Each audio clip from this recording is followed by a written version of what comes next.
Tonight, we will embark on a gentle journey, not to a destination, but into presence. We will explore the timeless wisdom of the Buddha, teachings that have served as a refuge for restless minds for over 2,500 years. These are not rules to follow or doctrines to memorize. They are invitations. Invitations to see differently, to soften your grip, and to uncover the deep well of peace that has been within you all along. We will walk this path through ancient stories and simple, profound truths that speak not to the busy mind, but to the quiet, knowing heart. We will learn to see our thoughts not as masters, but as passing clouds, and our difficult emotions not as enemies, but as messengers inviting us toward healing. Welcome to Sleepy Monk. This is your sanctuary, a space to rest your mind and nourish your spirit. There is nothing you need to do, nothing to fix, and no one you need to become. Simply allow these words to wash over you. If this path of quiet reflection calls to something deep within you, I invite you to subscribe and return to this space whenever you need to remember the peace that is your birthright. For now, just breathe. Let us begin this journey together. Our journey into deep peace begins with a gentle, honest look at the nature of our own minds. It starts with one of the most foundational teachings of the Buddha, a truth that, once understood, unlocks the door to liberation. This is the teaching on what is often called suffering, but a better word might be friction. It is the subtle, pervasive sense of unsatisfactoriness, the feeling that things are never quite right. It is the stress we feel when we resist the natural flow of life, when we cling to what is pleasant and push away what is painful. This friction is not a punishment or a flaw in our character. It is a fundamental part of the human experience when the mind is untrained. By turning toward this friction with a soft and curious gaze, we take the first real step toward a peace that cannot be shaken. There is an old story of a young woman named Mara who lived in a village at the foot of a great mountain. Mara was a weaver, and her skill was unmatched. She wove tapestries of incredible beauty, their colors as vibrant as the sunrise and their patterns as intricate as a spider's web. People came from all over the kingdom to purchase her work, and she was celebrated for her artistry. Mara's identity, her sense of self-worth, was woven into every thread. She believed, "I am a great weaver. This is who I am." For a time, this brought her great happiness, but with her success came a quiet fear. Each new tapestry had to be more beautiful than the last. She would lie awake at night, her mind racing with designs, worrying that her inspiration would one day vanish. The joy of creation slowly became tainted with the anxiety of expectation. One day, a royal messenger arrived with a commission from the king himself. He wanted a tapestry that captured the essence of the entire kingdom, its forests, its rivers, its people, its spirit. It was the greatest honor of her life, and it terrified her. She built a new, larger loom and bought the most expensive threads of silk and gold. For weeks, she tried to begin, but her hands would tremble. The immensity of the task paralyzed her. The fear of not being perfect, of not living up to her own reputation, was a cage she could not escape. Her loom stood empty, a monument to her fear. Her once joyful workshop became a place of dread. She grew withdrawn and unhappy, the friction in her mind a constant torment. One evening, unable to bear the silence of her workshop any longer, she walked up the mountain path as the sun began to set. She came to a small hermitage where an old nun lived, a woman known for her quiet wisdom.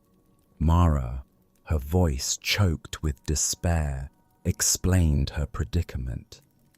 The old nun listened patiently, her eyes as calm as a deep forest pool.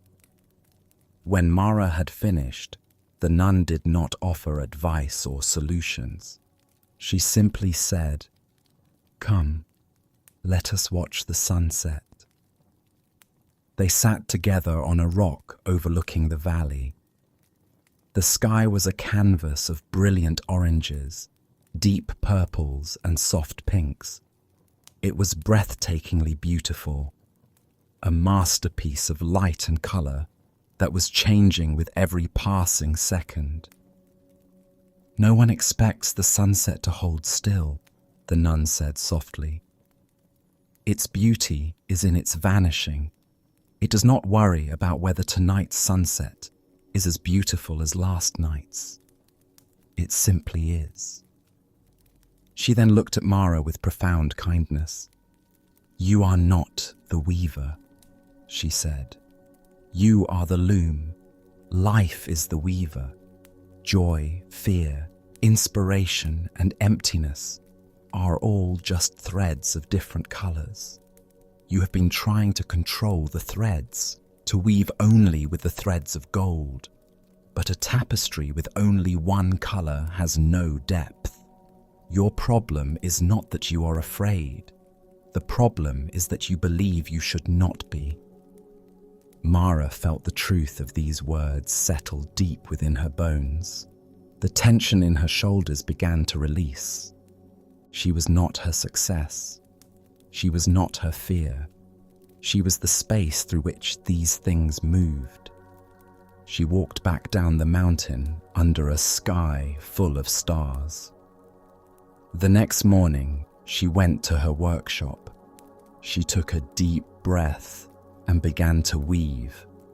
She did not try to weave the perfect tapestry. She simply wove what was in her heart that day. The color of her fear, the texture of her anxiety, but also the deep purple of the sunset and the silver of the starlight. The tapestry she created was unlike any she had made before. It was not perfect, but it was honest. It was alive. And in the act of weaving her whole self, not just the good parts, she found her freedom. Mara's story is our story. The friction, the dukkha, is not the royal commission or the fear of failure. It is the clinging to an identity, the resistance to the full spectrum of our human experience. The Buddha's first noble truth points directly to this. Life inevitably contains experiences that are unpleasant: sickness, loss, disappointment. These are part of the landscape.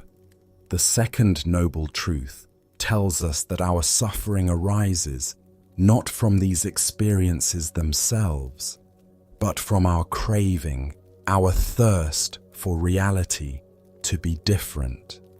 Mara was suffering because she was craving to be only the perfect weaver. She was resisting the threads of fear and doubt. This craving is a natural instinct of the untrained mind. We are conditioned to chase pleasure and avoid pain.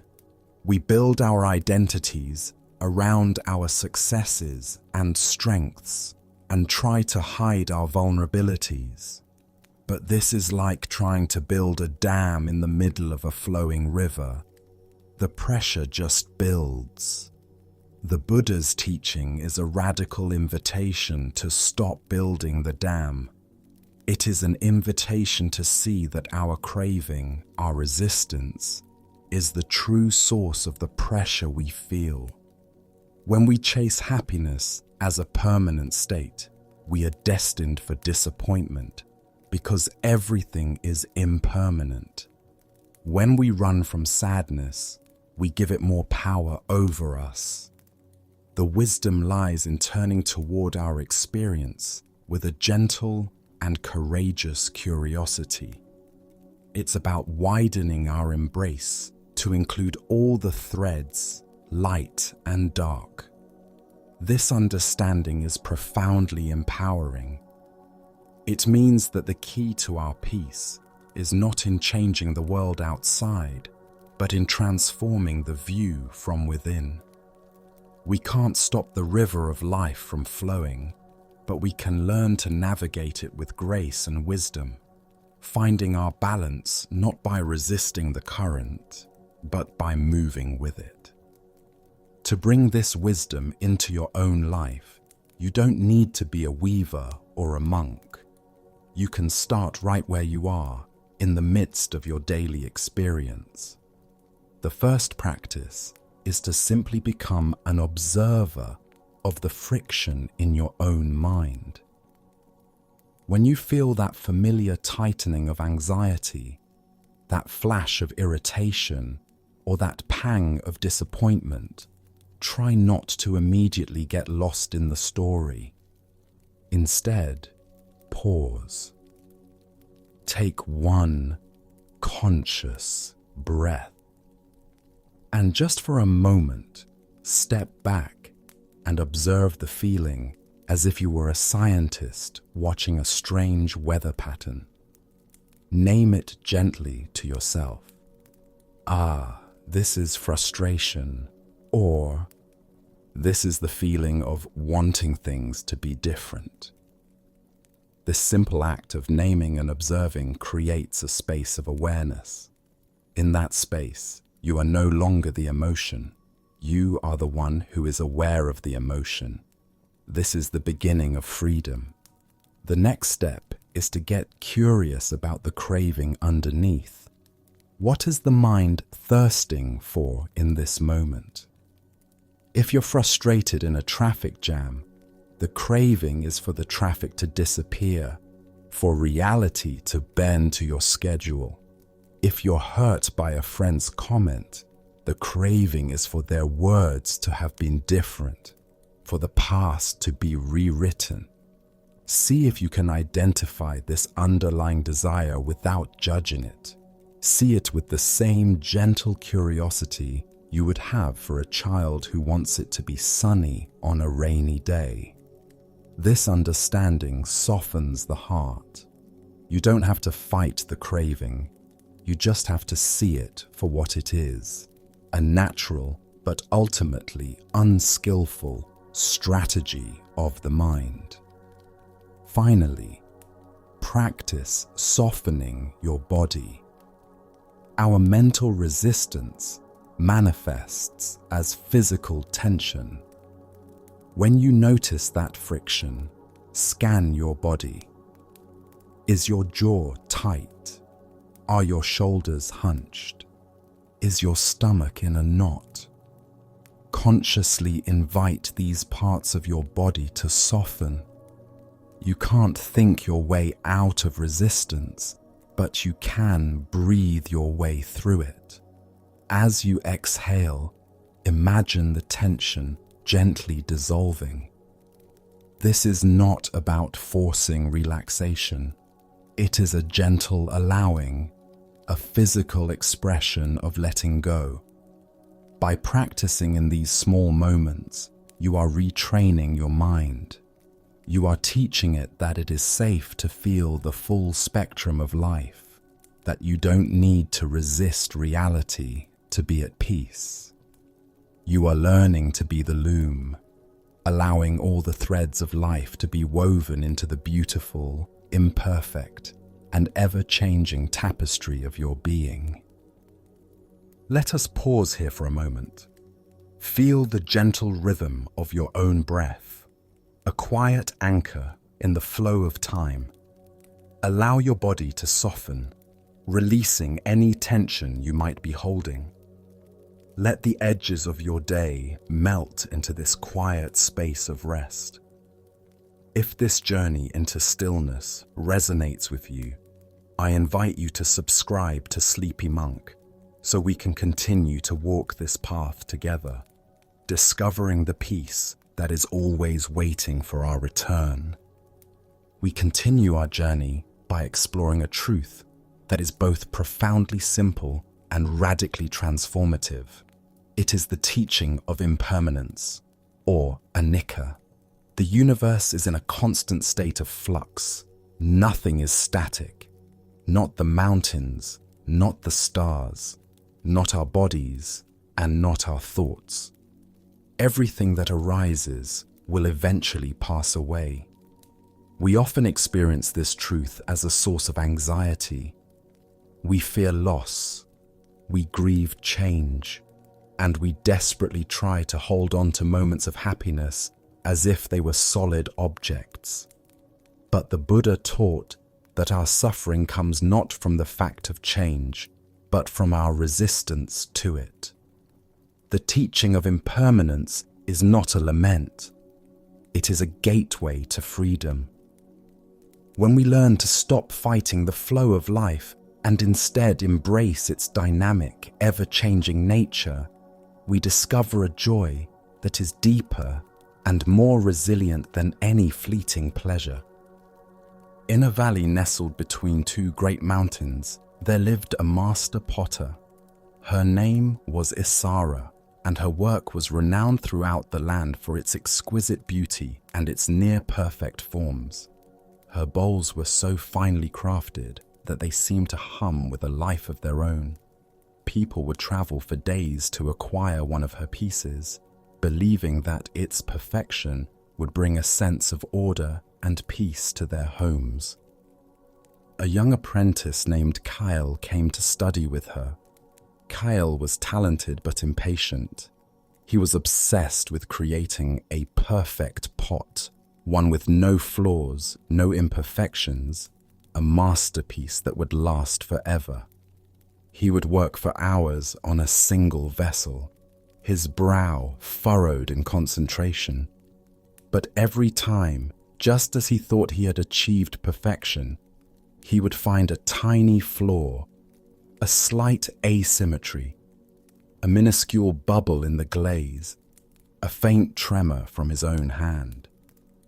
In frustration, he would smash the pot and begin again, his workshop floor littered with the shards of his own high expectations. One afternoon, after a particularly frustrating day, Kael watched as Isara sat at her wheel. She worked with a joyful ease, her hands moving with the clay as if in a dance. She crafted a beautiful, elegant vase, but as she was lifting it from the wheel, her hand slipped, and a deep, jagged crack appeared down one side. Kael gasped, expecting her to be devastated, but Isara simply smiled. She took a small brush and, instead of discarding the vase, she began to paint a delicate golden lacquer along the line of the crack, transforming the floor into a shimmering vein of gold. She then placed the vase in a special part of her studio alongside dozens of other pieces, each with its own golden repair. This was the art of kintsugi, the art of embracing breakage and imperfection. You are trying to create a pot that denies its own nature, Isara said to Kael, her voice full of warmth. Clay is of the earth. It is fragile. It is meant to change, to crack, to one day return to dust. To fight this is to fight the clay itself. A pot's life is a journey of transformation. Its cracks tell the story of its journey, of the heat of the kiln, of the hands that held it, perhaps of a fall. They are not signs of failure. They are marks of a life lived. She gestured to the vase with the golden seam. This crack has not made the vase less beautiful. It has made it unique. It has told its story. True beauty, Kael, is not the absence of flaws. It is the loving embrace of them. Kael looked at his own pile of broken shards, the remnants of his quest for an impossible perfection. He had been trying to create something that stood outside of life, outside of time. Izara was showing him how to find beauty in the heart of life's fragility. He picked up 2 of his broken pieces and, for the first time, instead of seeing failure, he saw an opportunity. He began the slow, patient process of mending, not to hide the break, but to honor it. The story of Izara and the cracked pot is a profound metaphor for the teaching of impermanence. We are all like Kael, striving for a kind of perfection and permanence that life does not offer. We want our bodies to stay young and healthy, our relationships to remain in a state of perpetual harmony, and our moments of happiness to last forever. We treat life's cracks, our illnesses, our heartbreaks, our failures, as tragedies to be hidden or overcome. But the wisdom of Anika teaches us that these cracks are not mistakes. They are an inevitable and essential part of our journey. The Buddha's teaching on impermanence is a call to see life as it truly is, a continuous, dynamic flow. Everything we can perceive with our senses, from our own thoughts and emotions to the stars in the sky, is in a state of constant transformation. Trying to hold on to any of it is like trying to grasp a handful of water. The tighter you squeeze, the faster it slips through your fingers. Our suffering is the tension in that squeeze. When we are caught in a difficult emotion like sadness or anger, it can feel all-consuming, as if it is a permanent part of our identity. We say, "I am sad," as if sadness is a solid thing that has replaced our true self. But impermanence reminds us that this is an illusion. Sadness is a weather pattern passing through the vast open sky of our awareness. It has a beginning, a middle, and an end. When we can remember this, we can meet our pain with less fear. We can allow it to be there, knowing that it, like everything else, will change. This understanding also revolutionizes our relationship with joy. Instead of clinging to happy moments with a desperate fear of them ending, we can learn to savor them fully with a heart of gratitude. We can appreciate the warmth of the sun on our skin without worrying about the inevitable arrival of clouds. This is the essence of non-attachment. Not a cold detachment, but a loving, wholehearted participation in the dance of life without trying to control the music.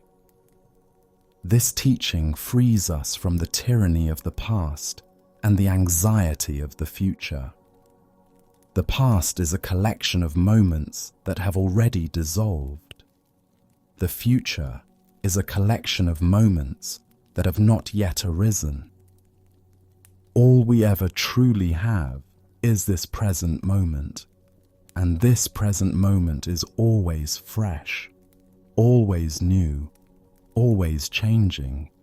Peace is found in learning to rest in the dynamic stillness of the now. How can we integrate this profound understanding of impermanence into the fabric of our lives? The practice is not about intellectual understanding, but about direct, felt experience. It begins with the gentle art of paying attention. A simple yet powerful practice is to choose one natural phenomenon and observe it regularly. It could be a tree outside your window, the moon in the night sky, or even a houseplant on your desk. Make a point to look at it each day. Notice the subtle changes. A new leaf unfurling, a flower blooming and then wilting, the way the light hits it differently at different times of day. This practice, done consistently, retrains the mind to see change not as an event, but as the constant, underlying reality of existence.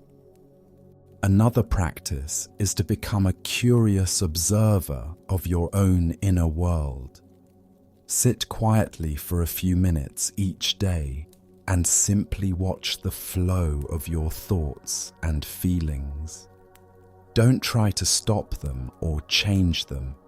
Imagine you are sitting on the bank of a river, watching leaves and twigs float by.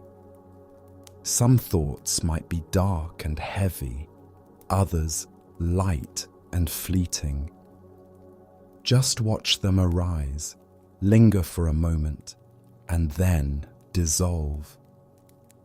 Notice that you are not the thoughts, you are the awareness that is watching them.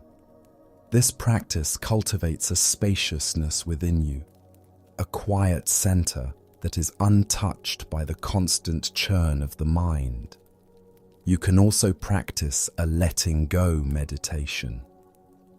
At the end of your day, find a comfortable position and mentally review the events of the day. As you bring each event to mind, a pleasant conversation, a moment of frustration, a task completed, consciously practice letting it go.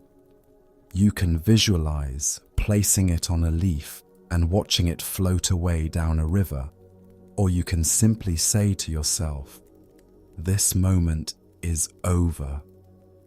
I release it." This is not about erasing your memories, but about loosening your grip on them.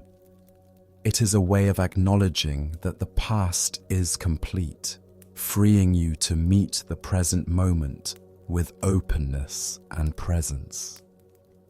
Finally, bring this awareness into your interactions with others. When you are with a loved one, be fully present. Recognize that this moment is unique and will never come again. This recognition infuses your relationships with a preciousness and a tenderness that are often lost when we take things for granted. When you understand that everything and everyone is impermanent, you naturally begin to love more fully, to forgive more easily, and to appreciate the profound gift of sharing this fleeting journey with others. You learn to honor the cracks in yourself and in those you love as the beautiful golden seams that tell the story of a life fully lived. Let's pause here again just for a moment. Take a slow, deep breath. Let the air fill your lungs completely and then release it with a gentle sigh. Feel your body sinking a little deeper into the surface that supports it. Let go of the day. Let go of the need to be anywhere else. You are here in this quiet space, and that is enough. We now turn our attention inward to one of the most subtle and liberating teachings of the Buddha. It is the doctrine of anatta, or not self. This teaching can sound strange or even frightening at first, as it seems to challenge the very foundation of who we believe we are. We live our lives with a strong sense of I, or me at the center of our experience. An inner commander who is thinking our thoughts, feeling our emotions, and making our decisions. But the Buddha invited us to look for this solid, separate self, and to see if we can actually find it. The teaching of not-self is not a denial of your existence. It is an invitation to discover a far more spacious, interconnected, and joyful way of being, free from the heavy burden of a fixed identity. In a monastery known for its silent gardens, there lived a monk named Jin. He was plagued by a relentless inner critic. His mind was a constant stream of self-judgment. My meditation is not deep enough. I am not as compassionate as the other monks. I will never be enlightened. This sense of a flawed, inadequate self was a heavy cloak he wore day and night. He believed that this I was a solid, real entity that was failing at its spiritual task. One day, the abbot of the monastery, a wise old master, called Jin to his chambers. He didn't speak, but instead handed Jin a beautiful, ornate chariot, a small-scale model that was a masterpiece of craftsmanship. "Tell me, Jin," the abbot said, "what is this?" "It is a chariot, master," Jin replied. "Are you sure?" the abbot asked, his eyes twinkling. He then began to dismantle the model. He removed one of the wheels. "Is this wheel the chariot?" "No, master," Jin said. The abbot removed the other wheel, the axle, the frame, the decorative canopy. With each piece, he asked the same question, and each time, Jin's answer was the same. "No, master." Soon, all the individual parts of the chariot lay disassembled on the floor. "Now, where is the chariot?" the abbot asked. "The chariot," Jin said slowly, a look of dawning realization on his face, "is not a single thing. It is a temporary collection of parts working together. It is a name we give to a process." The abbot smiled a deep, knowing smile. "And so it is with the self you are so worried about," he said. "You look for this I that is failing, this Jin who is not good enough. But where is he? Is he your body? Your body is constantly changing, made of parts that are not you. Is he your thoughts? Your thoughts are like clouds, appearing and disappearing. Are they you? Is he your feelings? Your feelings are like the weather, always shifting. Are they you?" He gestured to the disassembled parts on the floor. "What you call self is just like this chariot. It is a collection of changing processes, body, feelings, perceptions, thoughts, and consciousness. We give this collection a name, a story, and then we mistake that name for a solid, unchanging thing. But there is no permanent I sitting in the driver's seat. There is just the process of life unfolding." Jin sat in stunned silence. The heavy cloak of his self-judgment began to feel lighter. If there was no fixed, failing self, then who was it that was failing? The inner critic's voice suddenly seemed less powerful, like the empty pronouncements of a king with no kingdom. He wasn't a failure, he was a process, and a process cannot fail, it can only unfold. The abbot's lesson to Jin strikes at the very core of the teaching of anatta. We spend so much of our energy constructing, polishing, and defending our sense of self. We build it from our memories, our accomplishments, our roles, our relationships, and our beliefs. We then live inside this self-constructed identity as if it were a fortress. But this fortress is also a prison. It limits us. It makes us rigid. It makes us fragile, because any challenge to our identity feels like a threat to our very existence. The teaching of not self is the key that unlocks the prison door. It reveals that what we take to be a solid, unchanging self is, upon closer inspection, an illusion. It is a beautiful, complex, ever-changing process, but it is not a static thing. The Buddha identified 5 aspects of this process, known as the 5 aggregates, or skandhas. These are form, our physical body; sensations, our sensory experiences; perceptions, our mind's interpretation of those sensations; mental formations, our thoughts, emotions, and habits; and consciousness, the basic awareness of the other 4. He invited us to examine each of these aggregates and ask, is this permanent? Is this truly me? Can I control this completely? The answer to all 3 questions is no. Our bodies age and change. Our feelings are unpredictable. Our thoughts are a chaotic stream. There is no single, stable entity to be found. This realization is not a cause for nihilism or despair.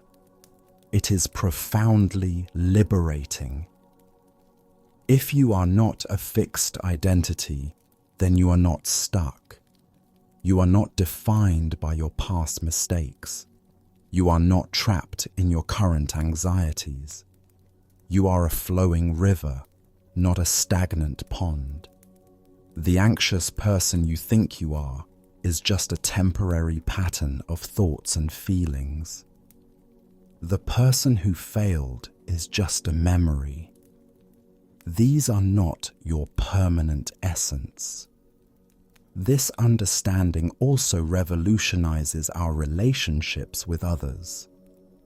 When we stop clinging to a fixed idea of our own self, we naturally stop imposing fixed identities on others.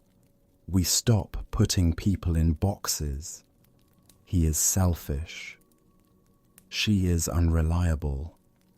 We begin to see that everyone, just like us, is a complex, changing process shaped by countless conditions we cannot see. This insight is the fertile ground from which true compassion grows. We see the humanity in others more clearly, and our hearts naturally soften. How can we begin to experience this truth of not self directly? This is not a concept to be believed, but a reality to be investigated in the laboratory of our own experience. One of the most direct ways is through a practice called vipassana, or insight meditation. The essence of this practice is to observe the 5 aggregates in action. Find a comfortable place to sit, and for a few minutes, simply bring your awareness to your body. Notice the sensations of breath, the feeling of pressure where you are sitting, any areas of warmth or coolness. Just observe these sensations as changing physical phenomena without labeling them as my body. See them simply as form and sensation arising in awareness. Then turn your attention to your mind. Watch as thoughts appear. Don't engage with their content. Just notice them as mental events. A thought about the future arises. A memory from the past arises. An image appears. Label them gently. thinking, remembering, planning. Notice that they come and go on their own. They are not your thoughts in the sense of being commanded by a central I. They are simply mental formations. Do the same with feelings. When a feeling of peace or restlessness arises, note it.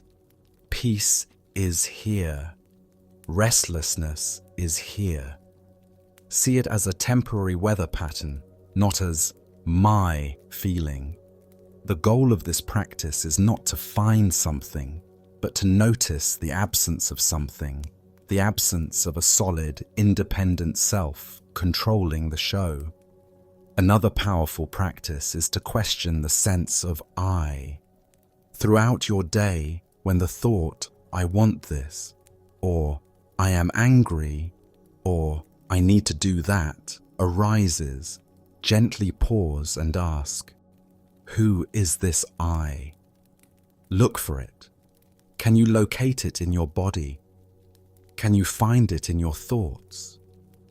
This gentle, repeated inquiry begins to loosen the unconscious assumption that there is a fixed self at the helm. You begin to see that I is more of a convenient label, a pronoun we use to organize our experience, rather than a description of a real entity. Finally, practice seeing the interconnectedness of all things. When you eat a piece of fruit, reflect on all the conditions that brought it to you. The sun, the rain, the earth, the farmer who grew it, the person who transported it. See that the fruit is not a separate thing, but a manifestation of the entire universe. Then, apply this same understanding to yourself. Your thoughts, your beliefs, your very language have been shaped by your parents, your culture, your education. Your body is sustained by the food, water, and air of the planet. When you see this deep interdependence, the illusion of a separate, isolated self begins to dissolve. You are not a lonely island.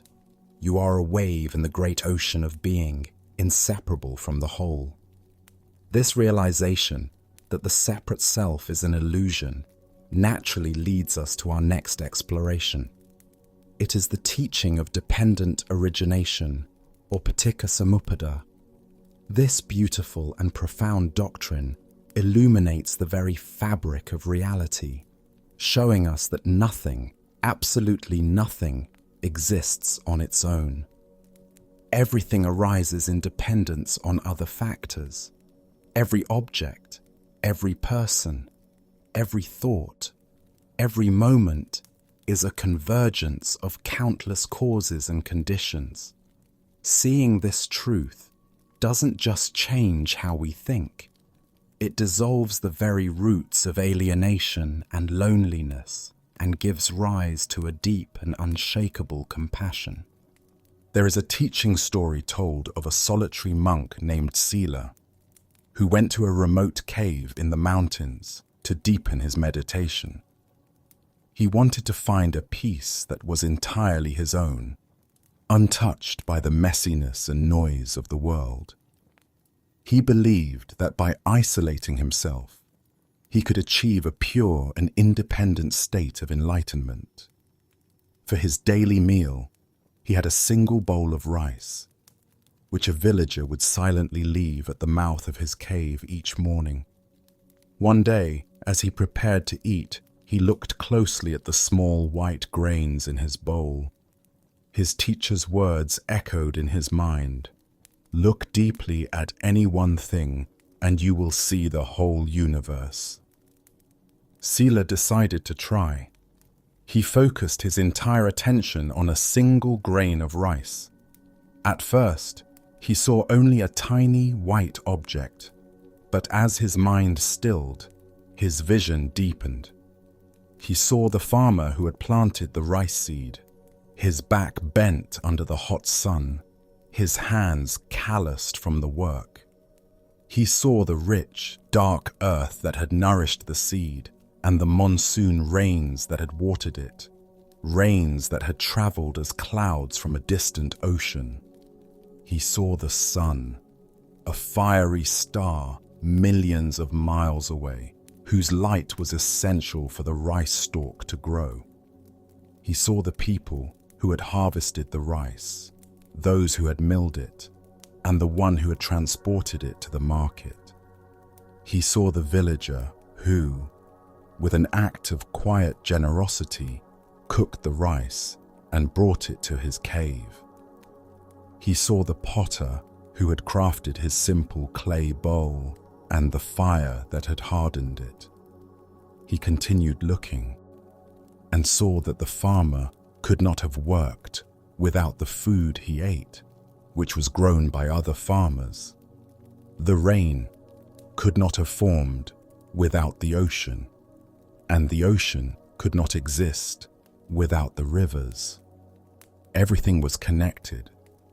His simple bowl of rice contained the sun, the clouds, the earth, and the labor and kindness of countless people. It was a universe in miniature. In that moment, Sila's feeling of isolation shattered. His quest for a separate, independent peace suddenly seemed absurd.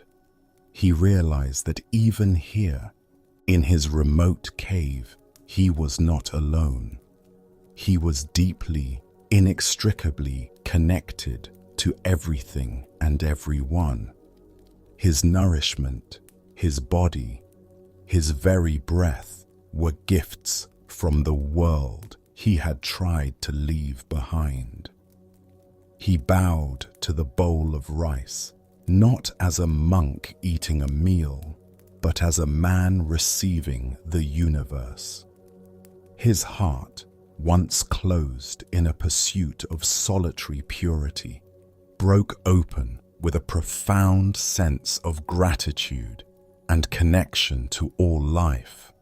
Sila's awakening in the cave is the direct experience of dependent origination. This teaching is often summarized in a simple phrase: when this is, that is. When this is not, that is not. When this arises, that arises. When this ceases, that ceases. It means that nothing has a fixed, independent existence. Everything is a temporary manifestation of an infinite web of causes and conditions. Just like Sila's grain of rice, you, in this very moment, are a convergence of the entire cosmos. The air you are breathing was once the breath of ancient trees. The water in your body was once part of a cloud, a river, an ocean.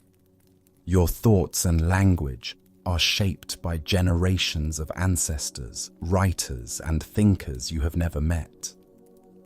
The illusion of being a separate self is one of the primary sources of our suffering. It leads to feelings of loneliness, competition, and fear. We feel that we are a fragile me against a vast and indifferent world. But dependent origination reveals this boundary to be a fiction of the mind. There is no me separate from the world. You are a manifestation of the world. This understanding is the foundation of true compassion. When you see this interconnectedness, you realize that the well-being of others is inseparable from your own. Their joy is your joy. Their suffering is your suffering. When someone acts out of anger or greed, you no longer see a bad person. Instead, you see a being who is caught in a web of painful causes and conditions. Perhaps a history of trauma, of misunderstanding, of fear. Your judgment softens into a wish for them to be free from that suffering. This does not mean you condone harmful actions. It means you act from a place of clarity and compassion, rather than from reactivity and hatred. You understand that hurting another is, in a very real sense, hurting yourself. This teaching also reveals the profound power of our own actions. Because everything is connected, every thought, word, and deed sends ripples out into the universe. A small act of kindness may seem insignificant, but its effects can travel through the web in ways we will never know, touching countless lives. A moment of mindful presence can shift the energy not only within you, but in the space around you. We are not just passive products of conditions. We are active co-creators of the world in every moment. To bring this deep wisdom of interconnectedness into your heart, you can practice what the monk Sila did, the art of deep looking. This isn't a formal meditation, but a way of engaging with the world with new eyes. Begin with your food. Before you take your next meal, pause for just a moment. Look at the food on your plate and contemplate its journey to you. Think of the earth, the sun, the rain, the hands that planted, harvested, transported, and prepared it. Silently, offer a thought of gratitude for all these interconnected elements that are now offering you nourishment. This simple practice, done regularly, transforms the act of eating from a mechanical habit into a sacred communion with life. Extend this practice to the objects around you. Look at the chair you are sitting on or the clothes you are wearing. Contemplate the tree that became the wood, the cotton that became the thread. Think of the designers, the factory workers, the truck drivers. See how this simple object is a meeting point for a global network of energy and effort. This practice dissolves the mundane and reveals the miraculous in the ordinary. The most challenging and rewarding practice is to apply this deep looking to people, especially those you find difficult. When you are feeling frustrated or angry with someone, pause. Instead of focusing on their irritating behavior, try to contemplate the unseen conditions that might have shaped them. What might their childhood have been like? What fears or insecurities might be driving their actions? What pressures are they under that you cannot see? This is not about excusing their behavior, but about seeing their humanity more fully. It is an act of compassion that creates a space for you to respond with wisdom instead of reacting with anger. Finally, practice noticing the co-arising in your own experience. Notice how a certain thought can trigger a physical sensation. Notice how a lack of sleep affects your mood. Notice how a kind word can change the entire chemistry of your body. See that your inner world is also a web of dependent origination.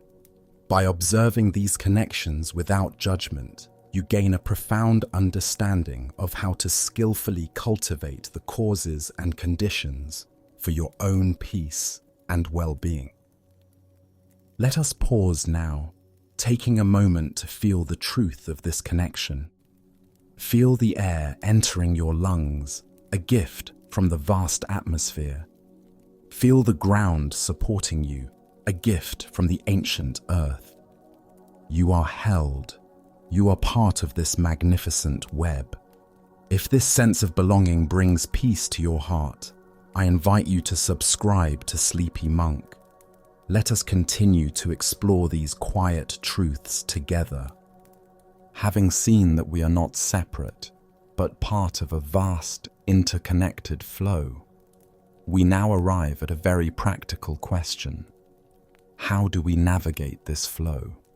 The Buddha's answer is beautifully elegant. We walk the middle way. This is not a path of compromise or mediocrity. It is a dynamic, intelligent path of balance that avoids the two extremes that cause so much suffering, the extreme of sensual indulgence and the extreme of harsh self-mortification. It is the path between grasping and aversion, between being too tight and being too loose. The middle way is the art of living with wisdom and grace, finding a sacred center in all aspects of our lives.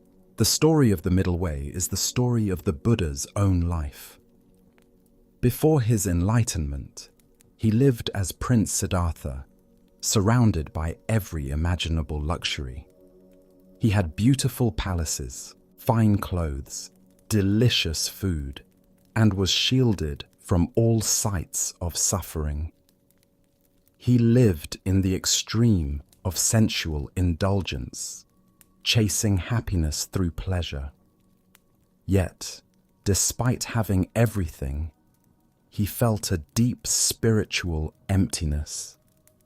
He realized that this kind of happiness was fragile, dependent on external conditions, and could never lead to lasting peace. So he left the palace and swung to the opposite extreme. He became a wandering ascetic, practicing severe self-denial. He fasted until his ribs showed, slept on beds of thorns, and held his breath for long periods, believing that by punishing his body, he could liberate his spirit. For 6 years, he pushed his body to the brink of death. But enlightenment did not come. He only became weak, and his mind grew clouded.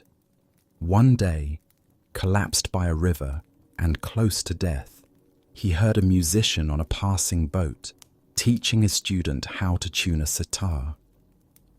"The string," the musician said, "must not be too tight, or it will snap, and it must not be too loose, or it will not make a sound. The perfect note is found in the middle." In that moment, Siddhartha had a profound insight. His whole spiritual search had been like tuning that sitar. He had tried the loose string of indulgence and the tight string of asceticism. Neither had worked. The path to awakening, he realized, must lie in the middle. At that moment, a village girl named Sujata, seeing his emaciated state, offered him a bowl of rice milk. His ascetic companions were horrified, believing he had given up the spiritual path. But Siddhartha accepted it. The nourishing food restored his strength, calmed his body, and cleared his mind. With this newfound balance, he sat beneath the Bodhi tree, not too tight, not too loose, and resolved not to move until he had found the truth. It was from this place of centered, balanced awareness that he finally achieved enlightenment. The Buddha's experience teaches us that the path to peace is not found in extremes. Indulgence makes the mind dull and agitated, forever chasing the next pleasure. Harsh denial makes the mind tense and resentful, and it can be a form of self-hatred disguised as spiritual discipline. The middle way is a path of kindness and wisdom. It applies to every aspect of our lives. Consider our relationship with our body. One extreme is to neglect it, feeding it unhealthy food and ignoring its need for rest. The other extreme is to become obsessed with it, striving for an impossible physical perfection and punishing it with excessive exercise or restrictive diets. The middle way is to treat the body with respect as a precious vehicle for our spiritual journey. It means nourishing it with healthy food, giving it the rest it needs, and moving it with joy, not with aggression. It's about listening to the body's wisdom. The same principle applies to our effort in life. Sometimes we push ourselves relentlessly, driven by ambition or fear until we burn out. This is the tight string. Other times, we fall into lethargy and procrastination, avoiding any form of challenge or discomfort. This is the loose string. The middle way is about cultivating right effort, a balanced, sustainable energy. It's knowing when to strive and when to soften.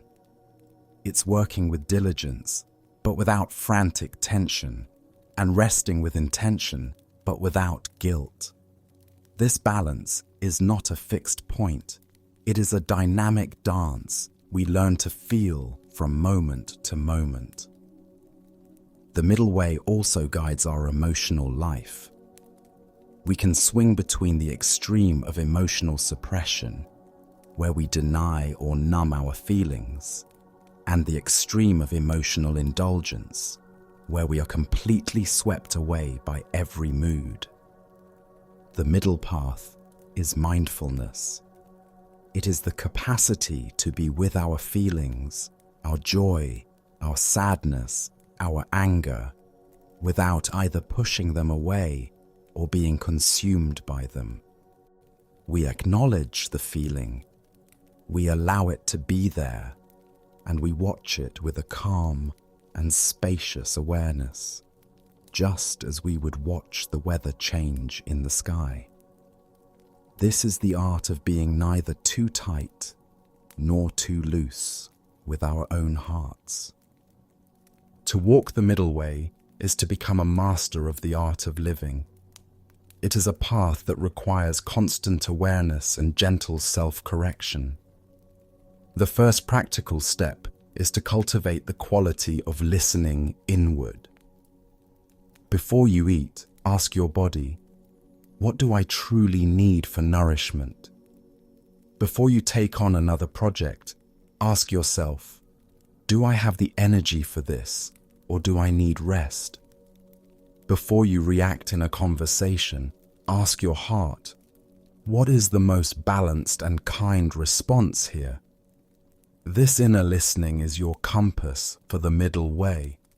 It moves you from living by rigid rules to responding with flexible wisdom. Another practice is to become aware of your own patterns of extremism. Do you tend to be too hard on yourself or too lenient? Do you push yourself to burnout or do you shy away from effort? Simply notice your tendencies without judgment. Awareness itself is the first step toward finding a more balanced approach. For example, if you notice you have a tendency toward harsh self-criticism, a tight mind, you can consciously practice self-compassion.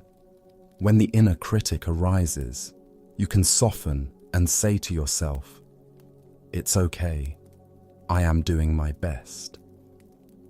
If you notice a tendency toward procrastination, a loose mind, you can practice taking one small, gentle step toward your goal, breaking down the task to make it less overwhelming. Practice with your spiritual life as well. There may be days when meditation feels easy and blissful. There will be other days when your mind is restless and you can barely sit for a minute. The middle way is to show up consistently with kindness. Don't grasp for the blissful states or despair when the practice feels difficult. Simply offer your gentle attention, for 5 minutes, or for an hour. The value is in the intention and the gentle, balanced effort, not in the result. Finally, remember the metaphor of the sitar string. Throughout your day, you can check in with yourself and ask, am I too tight or too loose right now? This question can apply to your posture, your breathing, your grip on a steering wheel, or your attitude toward a problem.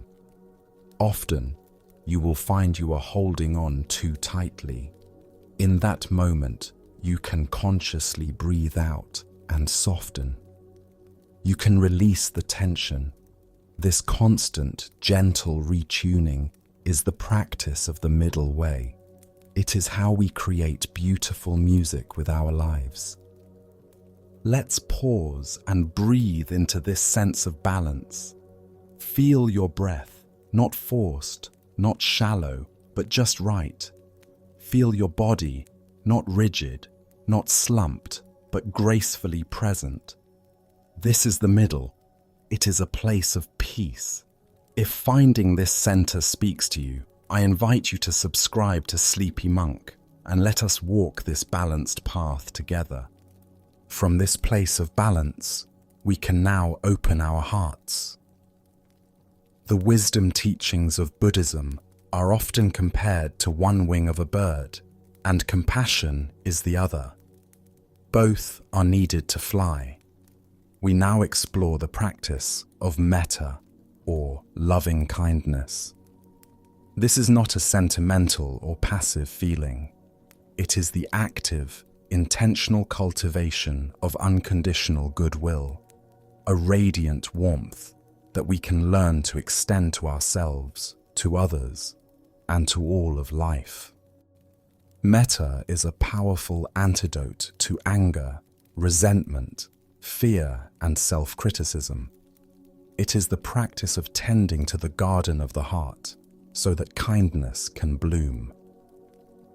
In a small monastery nestled in a forest, there was a monk named Vimal. He was diligent in his studies and disciplined in his meditation, but his heart was hard.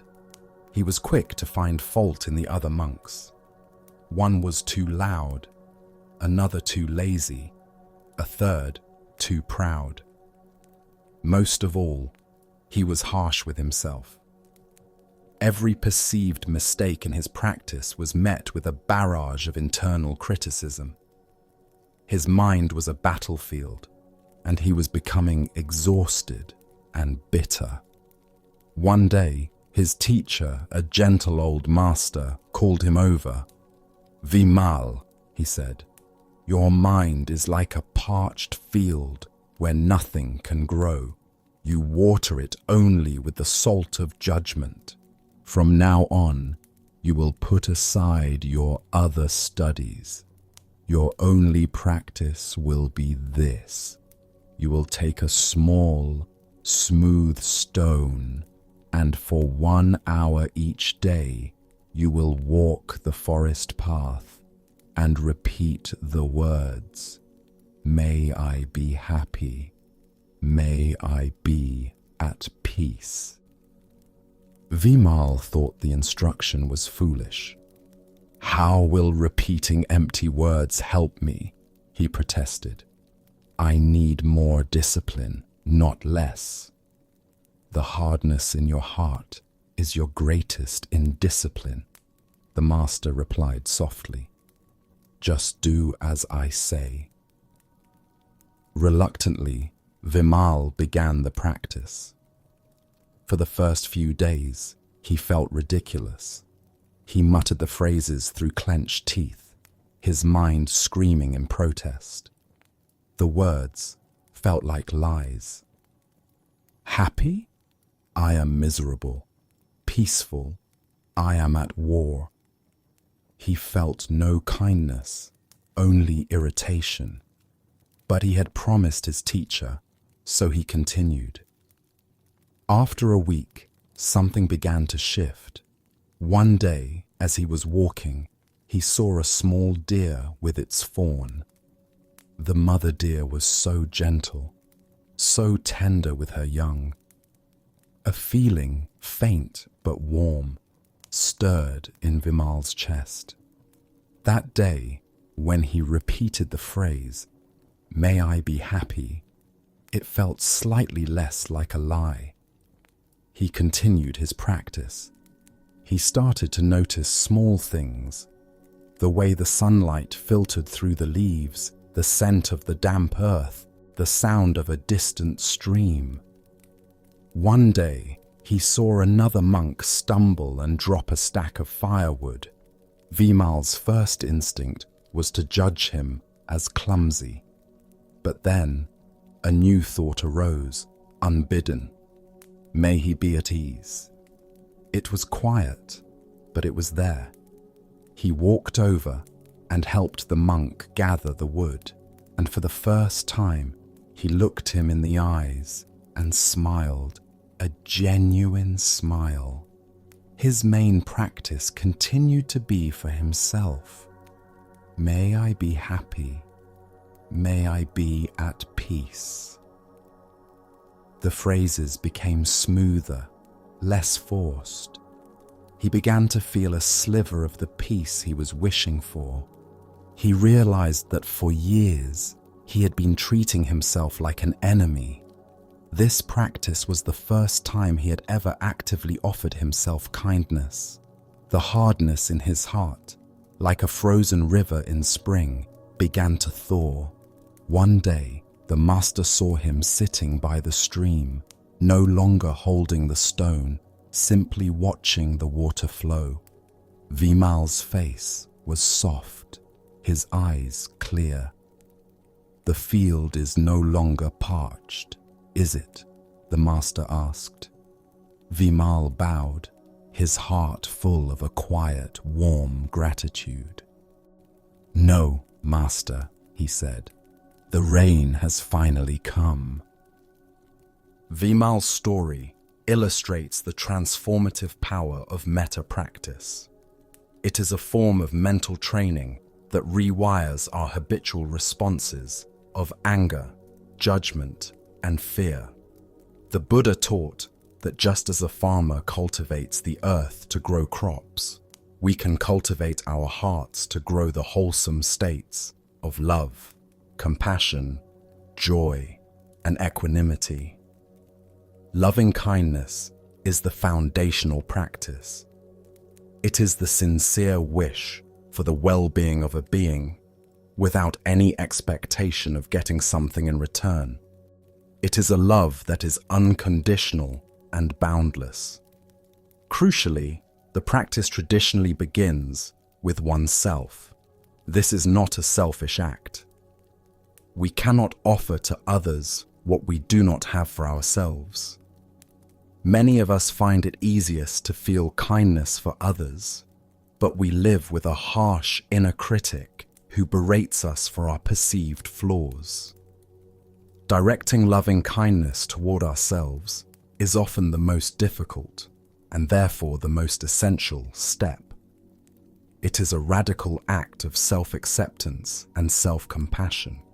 It heals the inner wounds that cause us to lash out at the world. When we can hold ourselves with tenderness, we naturally have more patience and understanding for others. The practice of metta then gradually expands outward. After establishing a foundation of kindness for ourselves, we bring to mind a loved one or a benefactor, someone for whom it is easy to feel warmth, and we extend the same wishes to them. Then we move to a neutral person, someone we see in our daily life but have no strong feelings about, like a shopkeeper or a bus driver. This step stretches our capacity for kindness beyond our immediate circle. The most challenging step is to then extend loving kindness to a difficult person, someone with whom we have conflict or for whom we feel resentment. This is not about condoning their actions or forcing ourselves to like them. It is a profound practice of letting go of the poison of our own anger for our own sake. It is recognizing their humanity and wishing for them to be free from the suffering that causes them to act in harmful ways. Finally, the practice expands to include all beings, everywhere, without exception. This vast, boundless intention helps to dissolve the final barriers of us and them, connecting us to the entire web of life with a heart of universal love. Metta is not just a meditation, it is a way of life. It changes how we speak, how we listen, and how we act in the world. To begin cultivating loving kindness, you don't need a special stone or a forest path. You only need a quiet moment and a willing heart. Find a comfortable position where you can be undisturbed for a few minutes. You can close your eyes if that feels comfortable. First, bring your awareness to your own being. Perhaps place a hand gently on your heart as a gesture of warmth and tenderness toward yourself. Then, silently and slowly, begin to repeat a few phrases of loving kindness. The traditional phrases are, "May I be safe," "May I be happy," "May I be healthy," "May I live with ease." Repeat these phrases gently, like a soft inner lullaby. Don't worry if you don't feel a big wave of emotion. The purpose is not to force a feeling, but to plant a seed. The intention is what matters. If your mind wanders, gently guide it back. If feelings of unworthiness or resistance arise, just notice them with kindness. You can even say to that feeling, "May you also be at peace." Simply continue offering these wishes to yourself for a few minutes. After you have spent some time with yourself, bring to mind a good friend or someone who has been kind to you. Picture them in your mind's eye. Get a sense of their presence. Then, shift the phrases to them. May you be safe. May you be happy. May you be healthy. May you live with ease. Feel the natural warmth you have for this person and let it flow with the words. You can carry this practice into your daily life. When you are standing in line at a store, you can silently offer metta to the person in front of you. When you hear an ambulance siren, you can send wishes of safety and healing to those involved. When you read difficult news, you can extend wishes of peace to all those affected. This is a way of transforming moments of passive observation into active compassion. Be patient with this practice. It is like learning to play an instrument. It takes time and gentle, consistent effort. Some days, the heart will feel open and warm. Other days, it may feel closed and resistant. That's okay. Just show up. Water the seed of kindness each day and trust that in time, your inner landscape will begin to bloom with a warmth that can hold yourself and the whole world with unshakable love. Be patient with this practice. It is like learning to play an instrument. It takes time and gentle, consistent effort. Some days, the heart will feel open and warm. Other days, it may feel closed and resistant. That's okay. Just show up. Water the seed of kindness each day and trust that in time, your inner landscape will begin to bloom with a warmth that can hold yourself and the whole world with unshakable love. As this warmth of loving kindness begins to permeate our being, it helps to melt away the layers of judgment and fear that obscure our true nature. This leads us to one of the most beautiful and encouraging teachings in the Buddhist tradition. The idea that our fundamental awareness is inherently pure, luminous, and clear. The Buddha described the mind in its natural state as being like a clear sky, and our thoughts, emotions, and memories are like passing clouds. No matter how dark the storm clouds get, no matter how fierce the winds of emotion may blow, they can never stain or damage the sky itself. The sky remains untouched, vast, and peaceful. This teaching offers a profound shift in perspective. It invites us not to a struggle to create peace, but to the gentle work of uncovering the peace that is already here, waiting patiently beneath the turbulence of our minds. There is a beloved story from the East about a poor traveler who, weary from a long journey, fell asleep on the roadside. He was a man defined by his poverty. His coat was a patchwork of rags, thin and offering little protection from the cold. His stomach was a hollow ache of constant hunger, and his mind was a tangled knot of worry about where his next meal would come from. He saw the world through a lens of lack, and he saw himself as its most unfortunate victim. While he slept, a dear friend who was a wealthy merchant came by. Seeing his friend in such a state of suffering, his heart was filled with pity. The merchant possessed a priceless diamond, a jewel of unimaginable brilliance, flawless and radiant. He wanted to give his friend a new life, to end his suffering forever. Not wanting to wake him and cause a fuss, the merchant carefully and with great love sewed the diamond deep into the inner hem of the traveler's worn and tattered coat.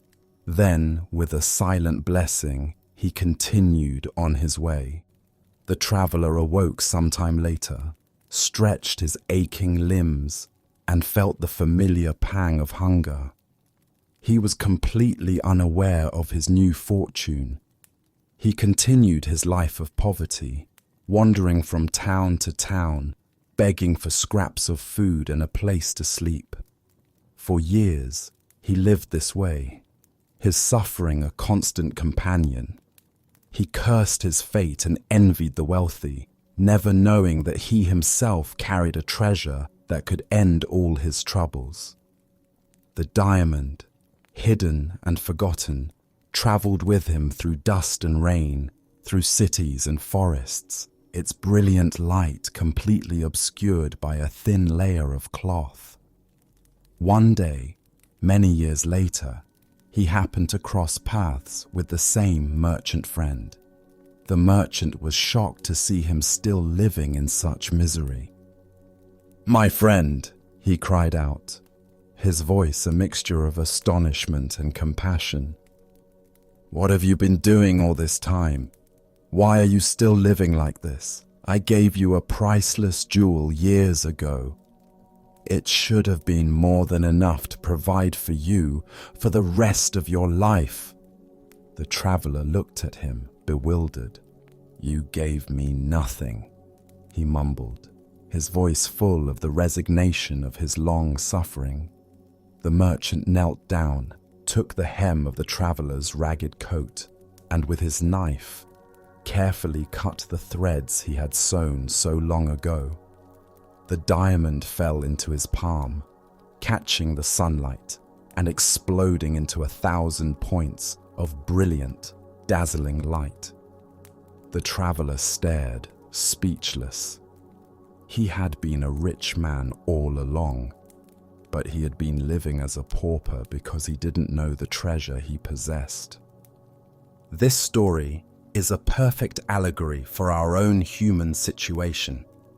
The Buddha taught that within each of us, sewn into the very fabric of our being, is a Buddha nature, a nature that is as pure, brilliant, and indestructible as that diamond. It is our innate capacity for wisdom, for boundless compassion, for unshakable peace. This core of our being cannot be damaged by our trauma. It cannot be stained by our mistakes, and it cannot be diminished by our confusion. It is always there, whole and complete.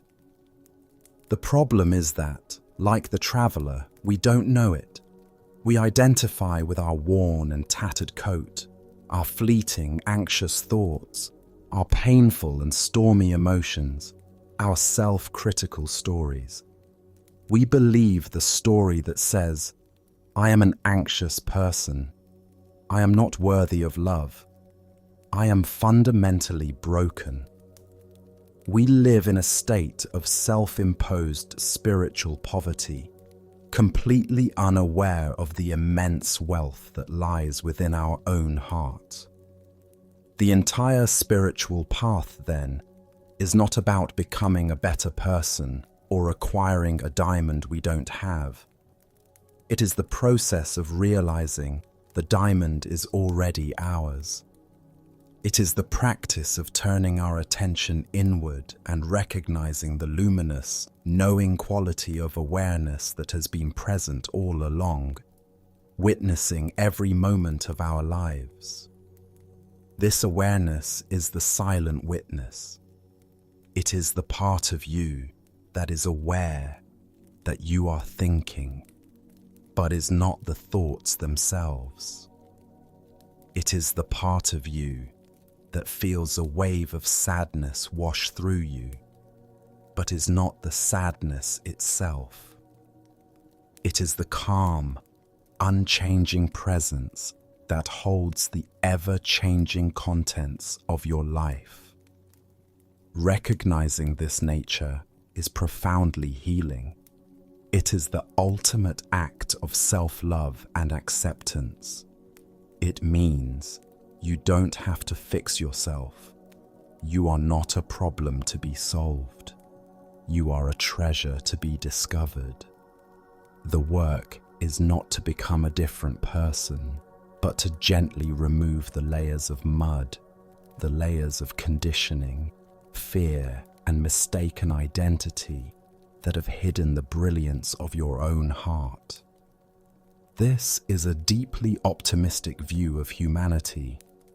It suggests that our obscurations, what Buddhists call the kleshas, greed, hatred, and delusion, are like clouds, not a fundamental part of the sky. They are temporary and can be dispelled.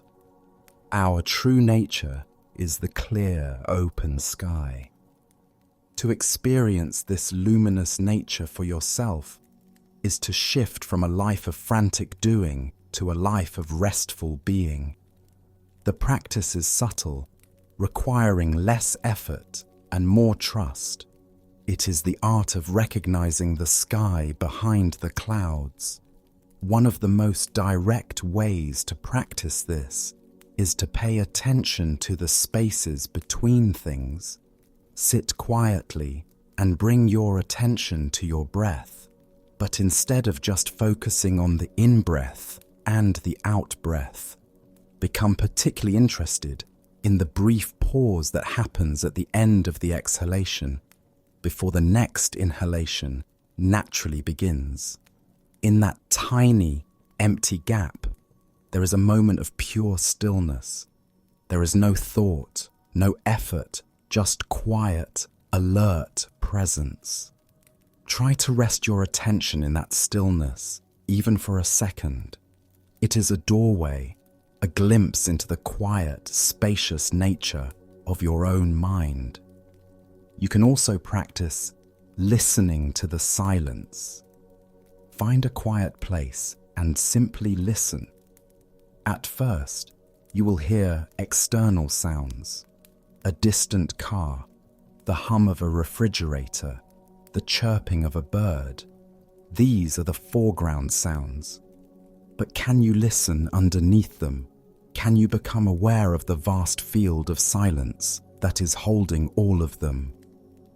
That silence is not an empty void. It is a vibrant, full presence. It is the canvas upon which all sounds are painted. Your awareness is like that silence. It holds all the noise of your mind without being disturbed or defined by it. Try to rest as that silent, listening presence. Another powerful practice is to gently ask yourself throughout the day, who is aware? Or what is aware right now? When you're seeing a tree, hearing a sound, or thinking a thought, you can gently turn the question back on itself. What is this knowing quality? What is the awareness that is experiencing this? Don't look for an answer in words or concepts. The mind will want to say, I am aware. But then you can ask, and who is aware of that thought? Instead, try to feel into the direct experience of awareness itself. It has no color, no shape, no location, but it is undeniably present. It is the light by which you experience your entire life. By repeatedly turning your attention to this inner light, you begin to identify with it more than with the fleeting objects it illuminates. Finally, practice trusting this underlying goodness, especially when you feel at your worst. When you make a mistake or feel overwhelmed by a difficult emotion, instead of falling into the familiar pit of self-criticism, gently remind yourself of the diamond in your coat. You can place a hand on your heart and say to yourself, beneath this confusion, my nature is pure. Beneath this sadness, my heart is whole. This is not a form of positive thinking or denial. It is a profound act of trust in your own deepest nature. It is remembering that no matter how worn and tattered the coat may seem, the jewel within remains perfectly, brilliantly, and beautifully intact. Let us pause for a moment. Feel the quiet presence that is listening to these words. Not the ears, but the awareness behind them. This is your home ground. This is the source of peace. If resting in this quiet space feels like coming home, I invite you to subscribe to Sleepy Monk. Let us continue to rediscover this inner treasure together, to uncover the luminous mind that lies within. To find the diamond in the coat, we need a clear and steady tool. That tool is mindfulness. While we have touched upon mindfulness throughout our journey, it is so central to the path that it deserves its own deep exploration. Mindfulness, or sati, is the art of paying attention to the present moment, intentionally and without judgment. It is the simple yet profound practice of waking up from the dream of our compulsive thinking and arriving fully in our lives as they are unfolding, right here, right now.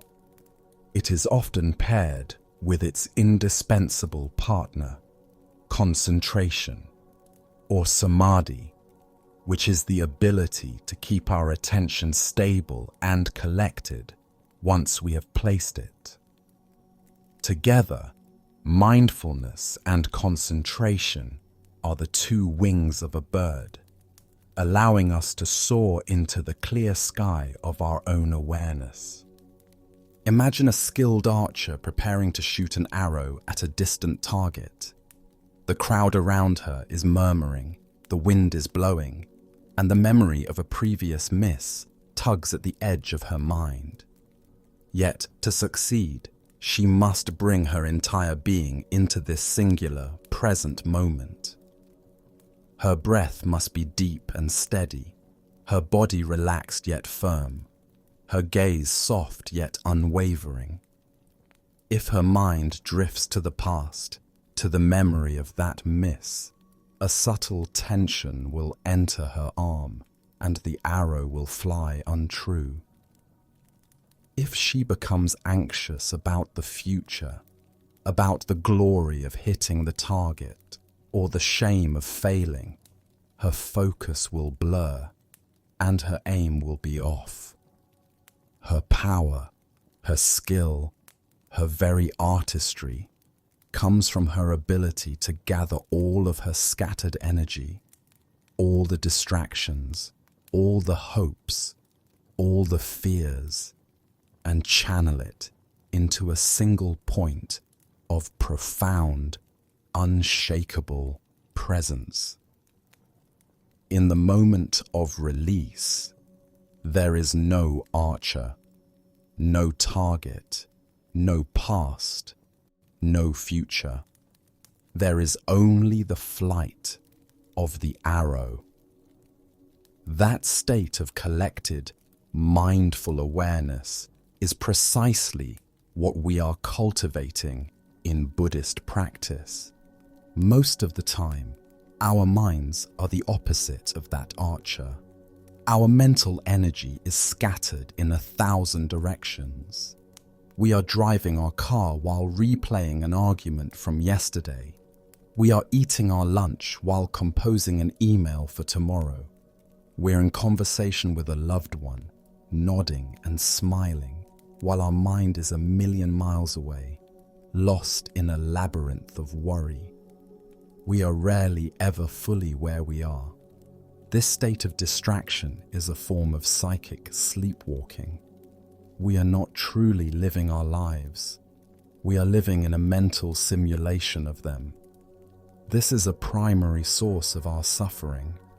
It robs us of the richness and beauty of the present moment, and it fuels our anxiety, as our minds are constantly churning through problems that are either long over or haven't even happened yet.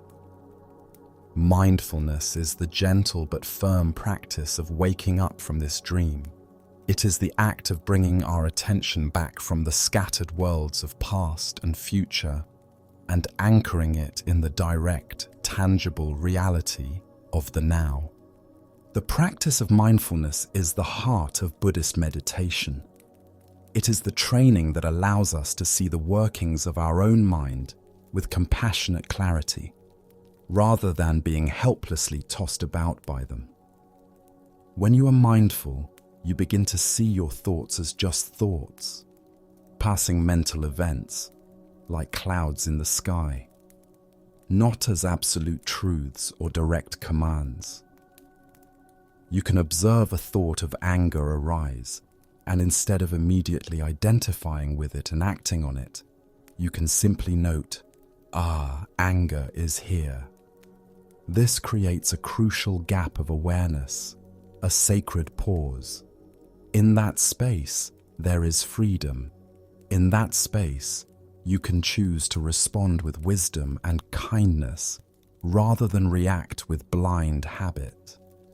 This is how we begin to untangle ourselves from our most destructive patterns.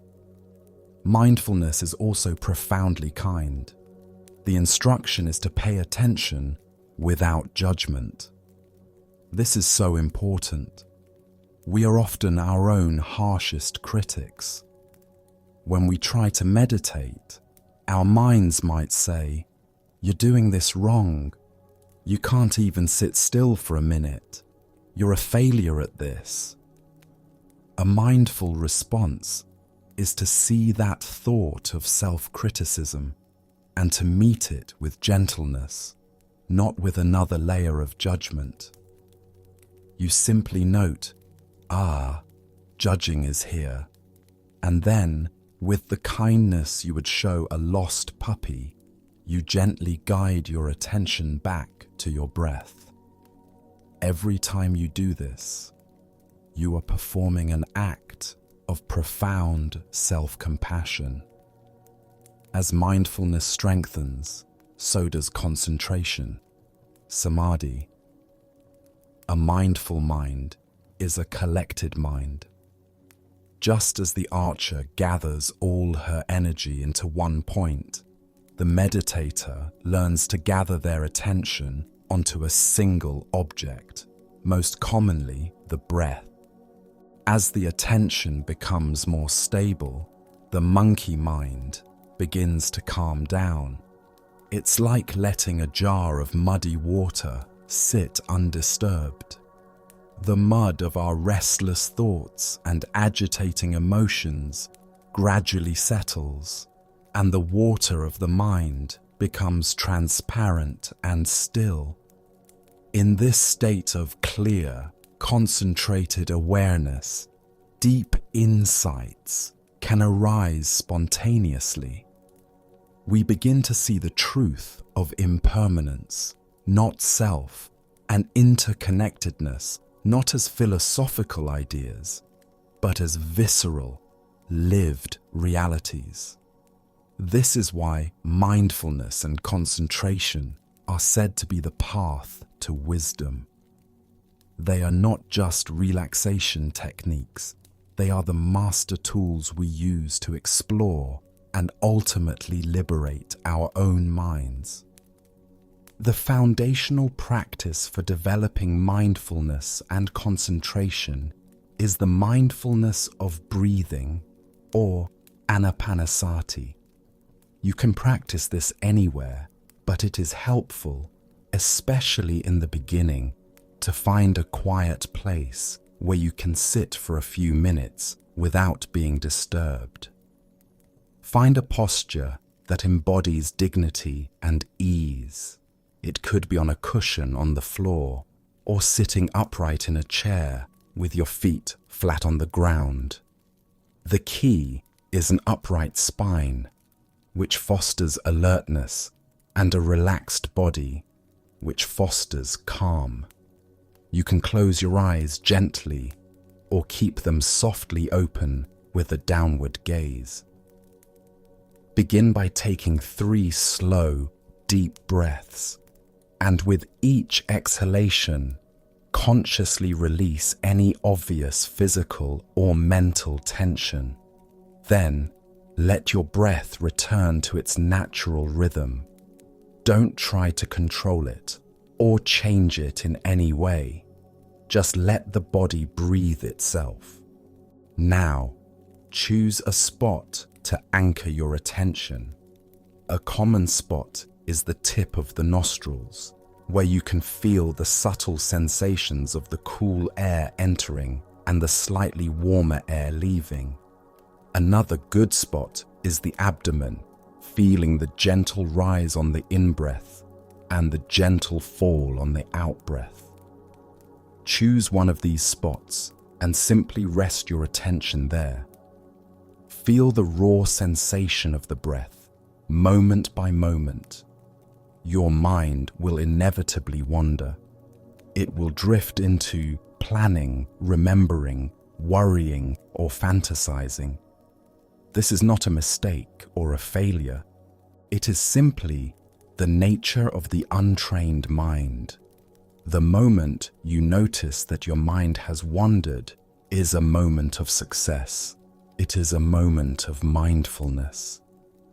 Gently and kindly, without any self-criticism, acknowledge where your mind went. Thinking or worrying. And then, like a loving parent guiding a child back home, gently escort your attention back to the sensations of the breath. This act of noticing the distraction and gently returning is the core muscle-building exercise of the practice. Every time you bring your mind back, you are strengthening your capacity for both mindfulness and concentration. That's the whole practice, simple but not always easy. The key is the quality of your attitude, one that is gentle, patient, and infinitely kind to yourself. You can also bring mindfulness into your daily activities. This is the practice of informal mindfulness. When you are washing the dishes, try to just wash the dishes. Feel the warmth of the water on your hands. See the iridescent shimmer of the soap bubbles. Hear the sound of the plates. When you are walking from your car to your office, feel the sensation of your feet making contact with the ground. Notice the movement of your body through space. When you are listening to a loved one, give them the precious gift of your full attention. Listen not just to their words, but to the feelings and needs behind their words. Let go of rehearsing your reply and simply be present for them. These moments of informal practice are just as important as formal sitting meditation. They are how we weave presence into the fabric of our entire life, transforming the mundane into the sacred. Let us pause for a moment. Bring your awareness to your own breath right now. Feel one full inhalation and one full exhalation. You are here. You are present. This moment is a gift. If this simple act of returning to presence feels good to you, I invite you to subscribe to Sleepy Monk. Let us continue to practice this gentle art of waking up together. As we become more present through mindfulness, we start to see our own patterns of holding on with startling clarity. We see how we cling to ideas, to expectations, to identities, to pleasure, and sometimes even to our own pain.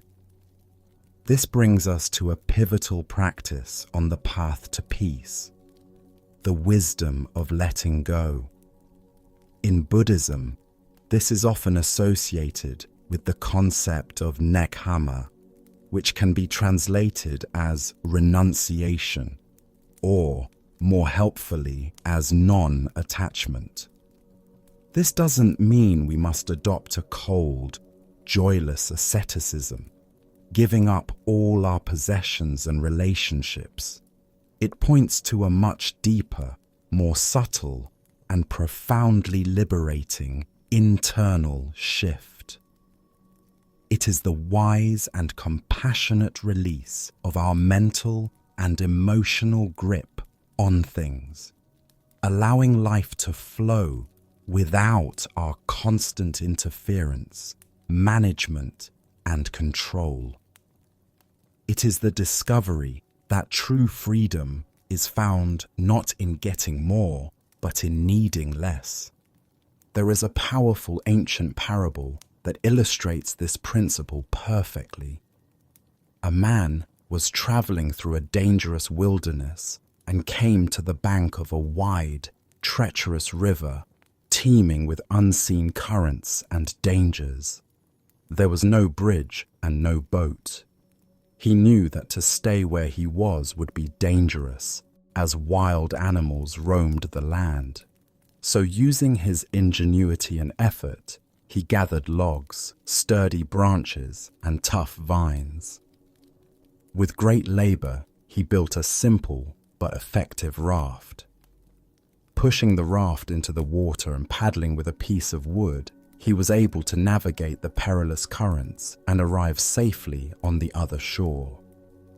When he arrived, he was immensely relieved and overflowing with gratitude for his raft. It had saved his life. He stood on the far bank, a place of safety and peace, and looked back at the raft bobbing gently in the shallows. He thought to himself, "This raft was so incredibly useful to me. It is a wonderful raft. I put so much work into it. It would be a waste to leave it behind.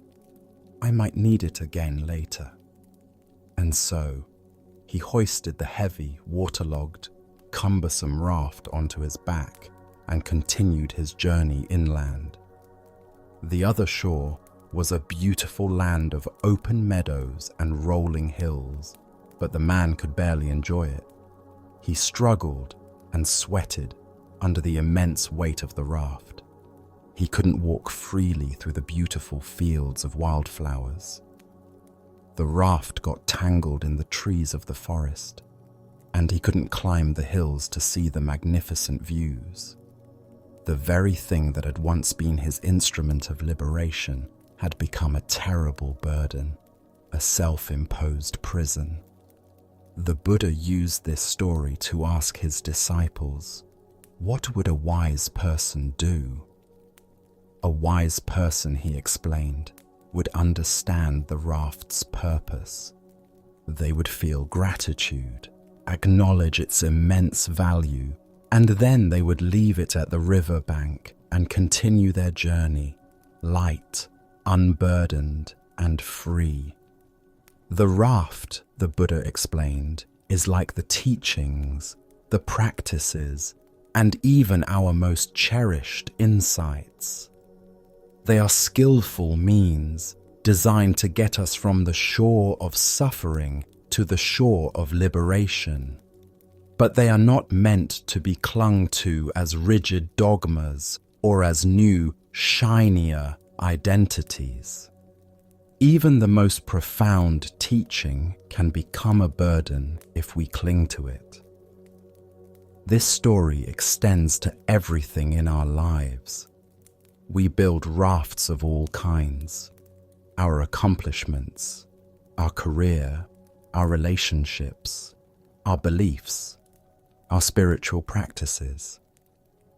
These rafts can be very useful for a time, but if we cling to them, if we make them into a fixed part of our identity, they cease to be tools for liberation and instead become heavy burdens that prevent us from moving forward. The wisdom of letting go is the natural fruition of seeing impermanence and not self. If everything is changing, what is there to hold on to? If there is no solid, separate self, who is it that is doing the holding? Attachment is the attempt to make a solid and permanent home in a world that is fundamentally fluid and ever-changing. It is a recipe for constant struggle and disappointment. We become attached to specific outcomes, believing our happiness depends entirely on things going a certain way. This attachment to outcomes makes us rigid and fearful. We become attached to people, loving them not with open hands, but with a clenched fist of possession, control, and expectation, which ultimately suffocates the love it seeks to protect. We become attached to our opinions and beliefs, turning them into fortresses, and creating conflict with anyone who sees the world differently. We even, paradoxically, become attached to our own suffering. Our pain can become so familiar that it forms the core of our identity. We tell the story of our victimhood or our trauma over and over again, and the idea of letting go of that story can feel terrifying, as if we would not know who we are without it. Letting go is the practice of consciously, gently, and repeatedly loosening this clenched fist of the mind. It is not an act of cold indifference or spiritual bypassing, pretending you don't care to avoid feeling pain. On the contrary, letting go comes from a place of deep love and profound trust. You can love someone more fully and freely when you are not attached to them being a certain way to make you happy. You can engage with your work more creatively and joyfully when you are not desperately attached to a specific outcome. You can hold your own beliefs more lightly, which allows you to listen to others with a genuinely open heart. Non-attachment is not about not caring. It is about caring so much that you are willing to release your own ego's agenda and allow life and other people to be as they are. It is a profound trust in the unfolding of the universe. This is especially important in our spiritual lives. Sometimes we can become attached to a particular meditation technique, a teacher, or a certain kind of blissful experience. We might have a wonderful meditation one day and then spend weeks trying to replicate it, creating nothing but frustration and tension. The raft parable reminds us to hold our practices lightly. They are tools. Use them skillfully, but don't turn them into another thing to possess. The goal is not to become a good meditator. The goal is to be free. How do we practice this subtle and profound art of letting go in our daily lives? It begins with noticing the feeling of clinging. Attachment has a distinct physical and mental signature. It feels like a tightening, a tension, a clenching, a sense of holding your breath, of holding on for dear life. When you notice this feeling arising in response to a situation, you can begin the practice. One powerful technique is a releasing visualization. When you feel yourself clinging to a worry, a resentment, or an expectation, close your eyes for a moment, if you can. Imagine placing that thought or feeling into the palm of your hand. Look at it with kindness. Acknowledge its presence without judgment. Then, in your mind's eye, visualize yourself gently opening your hand and letting the wind carry it away. Or you can imagine placing it on a leaf in a stream and watching it float peacefully out of sight. Repeat this as many times as you need.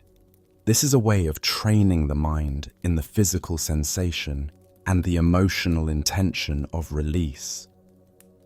Journaling can also be a powerful tool for working with deeper attachments.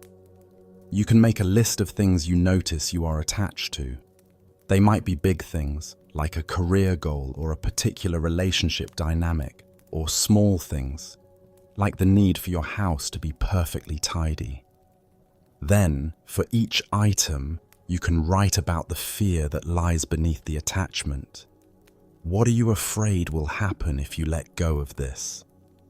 Seeing the underlying fear clearly often diminishes its power. Then, you can write about what freedom might feel like on the other side of that attachment.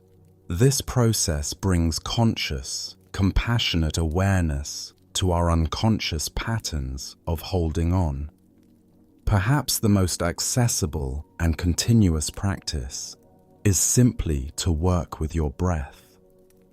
The breath is a perfect, living model of letting go. Every moment you take in a breath, and then you must let it go to make space for the next one. You cannot hold on to an exhalation. When you are feeling tight, stressed, and attached, bring your full focus to your out-breath. With each exhalation, consciously practice letting go. You can even say the word release or let go silently to yourself as you breathe out. Let each out-breath be a small letting go of control, a small surrender to the present moment, a small act of trust in life. This gentle, repeated practice of release, woven into the moments of your day, is how you learn to unburden yourself from the heavy raft and walk freely, lightly, and peacefully on the other shore. The wisdom of letting go is the natural fruition of seeing impermanence and not self. If everything is changing, what is there to hold on to? If there is no solid, separate self, who is it that is doing the holding? Attachment is the attempt to make a solid and permanent home in a world that is fluid and ever-changing. It is a recipe for constant struggle and disappointment. Letting go is the practice of consciously, gently, and repeatedly loosening this clenched fist of the mind. It is a profound trust in the unfolding of the universe.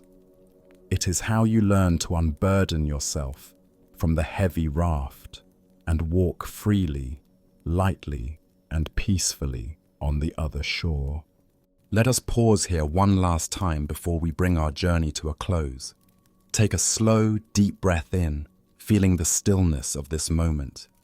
And as you breathe out, let go of any effort. Simply rest. If this path has been a refuge for you, I invite you to subscribe to Sleepy Monk, ensuring this sanctuary is always here for you when you need to return to the quiet. Now, as we near the end of our journey together, we venture into a teaching that is often considered the deepest and most profound in the Buddhist tradition. It is the wisdom of emptiness, or shunyata.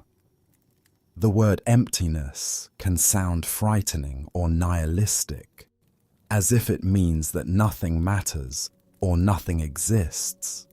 But this is a complete misunderstanding. In Buddhism, emptiness does not mean non-existence. It means empty of a separate, independent, or intrinsic self. It is the ultimate expression of the interconnectedness we have already explored. It is the radical truth that everything is what it is only because of everything else. This insight is the final solvent that dissolves our most stubborn attachments and fears, revealing a reality that is vibrant, miraculous, and fundamentally free. There is a story of a young monk, Anatta, who was deeply troubled by the teaching of emptiness. He would sit and listen to the discourses, and his mind would rebel. "How can my hand be empty?" he would think, holding it up. "I can see it. I can feel it. It is solid. It is here." He saw the world as a collection of separate, solid things, and the teaching of emptiness felt like a denial of his own experience. His teacher, a wise old nun named Prajna, saw his struggle. One day, she handed him a simple clay cup. "Tell me about this cup," she said. Anatta described it. "It is made of clay. It is hard. It has a handle. It holds water." Prajna smiled. "But where is the cupness?" she asked. "Let us look for it. Is the clay the cup? No, the clay was once just earth. Is the water in the cup the cup? No, that is separate. Is the shape the cup? The shape was given by the potter's hands and the potter's mind." She then guided him in a deep contemplation. "This cup," she said, "is made entirely of non-cup elements. To be here, it needs the clay. The clay needed the earth and the water. The water needed the clouds and the rain. The potter needed food to have the strength to work, and that food came from the sun and the soil.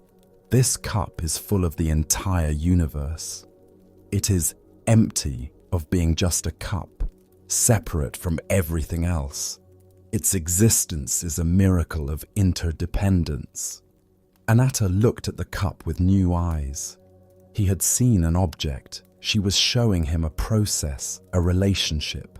Prajna then pointed to a great wave cresting on the nearby sea. "Look at that wave," she said. "It has a beginning, a middle, and an end. It has a shape, a height, a power. It is clearly a wave. But can you find anything in that wave that is not the ocean? The wave is empty of a separate self. It is nothing more and nothing less than the ocean, waving. It arises from the ocean, and it will dissolve back into the ocean. Because it is empty of a separate self, it is full of all the water in the sea."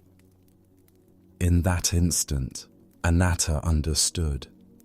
He looked down at his own hand again. He saw not a solid, separate object, but a temporary manifestation of the universe. He saw his parents and his ancestors in his hand. He saw the sun, the air, the water, and all the food he had ever eaten. His hand was empty of being just his hand. And because of that, it was full of all of life. The fear he felt around the word emptiness dissolved into a feeling of profound connection and awe. The wisdom of emptiness, or shunyata, is the ultimate antidote to our delusion of separateness.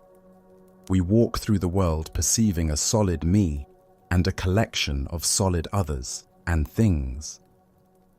This perception is the root of clinging as we try to possess these things, and the root of aversion as we try to push them away. Emptiness reveals that these solid lines we draw are illusions created by the mind. In reality, everything co-arises in a seamless, unified field. Form is emptiness. Emptiness is form, states the Heart Sutra, one of the most famous Buddhist texts. This means that the form of the wave is inextricably linked to its emptiness of being separate from the ocean. The form of the cup is dependent on its emptiness of a solitary existence. They are not two different things. They are two aspects of the same reality. When we understand this, our relationship with life changes dramatically. We stop clinging so tightly to things because we see they have no independent essence to grasp. A painful emotion arises. Instead of seeing it as a solid, terrible thing that is happening to me, we can see it as a temporary wave of energy arising from countless causes and conditions, empty of any solid core. Seeing its emptiness allows us to be with it without being overwhelmed by it. A moment of great joy arises. Instead of desperately trying to hold on to it, we can savor its beauty, knowing that it too is a transient wave, a gift of the interdependent universe. We can love it without needing to possess it.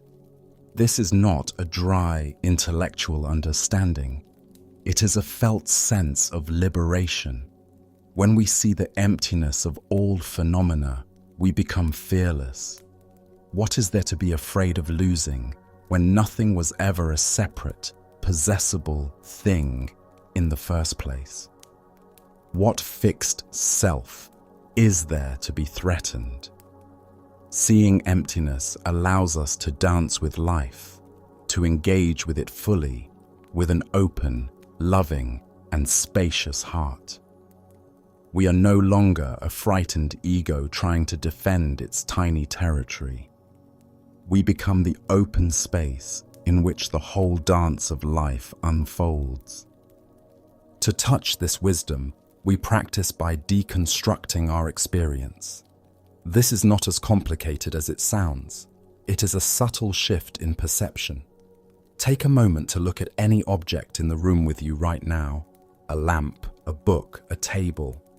Look at it and then begin to mentally break it down into its non-object parts. If it's a wooden table, see the tree, see the forest, see the sunlight that fed the tree, the rain that watered it, the soil that nourished it. See the logger who cut the tree, the carpenter who shaped the wood, the tools they used, and the people who made the tools. Continue this process until you see that the solid table is actually a meeting point for the entire cosmos. It is empty of being an independent table. This practice can be applied to anything. Contemplate your own body. See that it is made of non-body elements: the food you ate, the water you drank, the air you breathe, the genetic information from your parents and ancestors. See that your body is not yours, but a temporary loan from the universe. This is not to diminish its preciousness, but to enhance it. You can also apply this to your emotions. When a strong feeling like anger arises, instead of identifying with it, investigate it.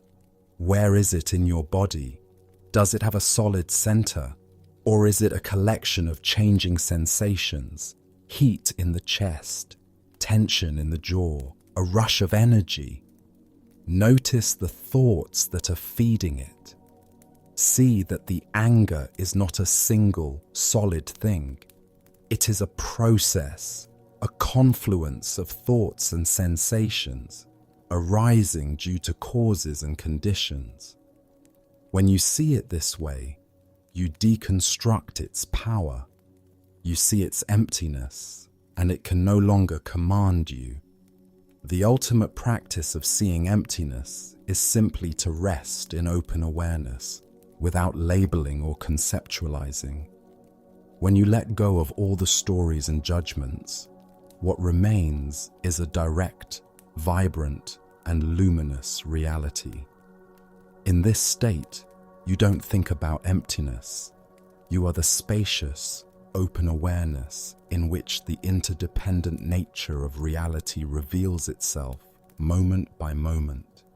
This understanding of reality, where everything is interconnected and every action has a consequence, leads us to the crucial teaching of karma.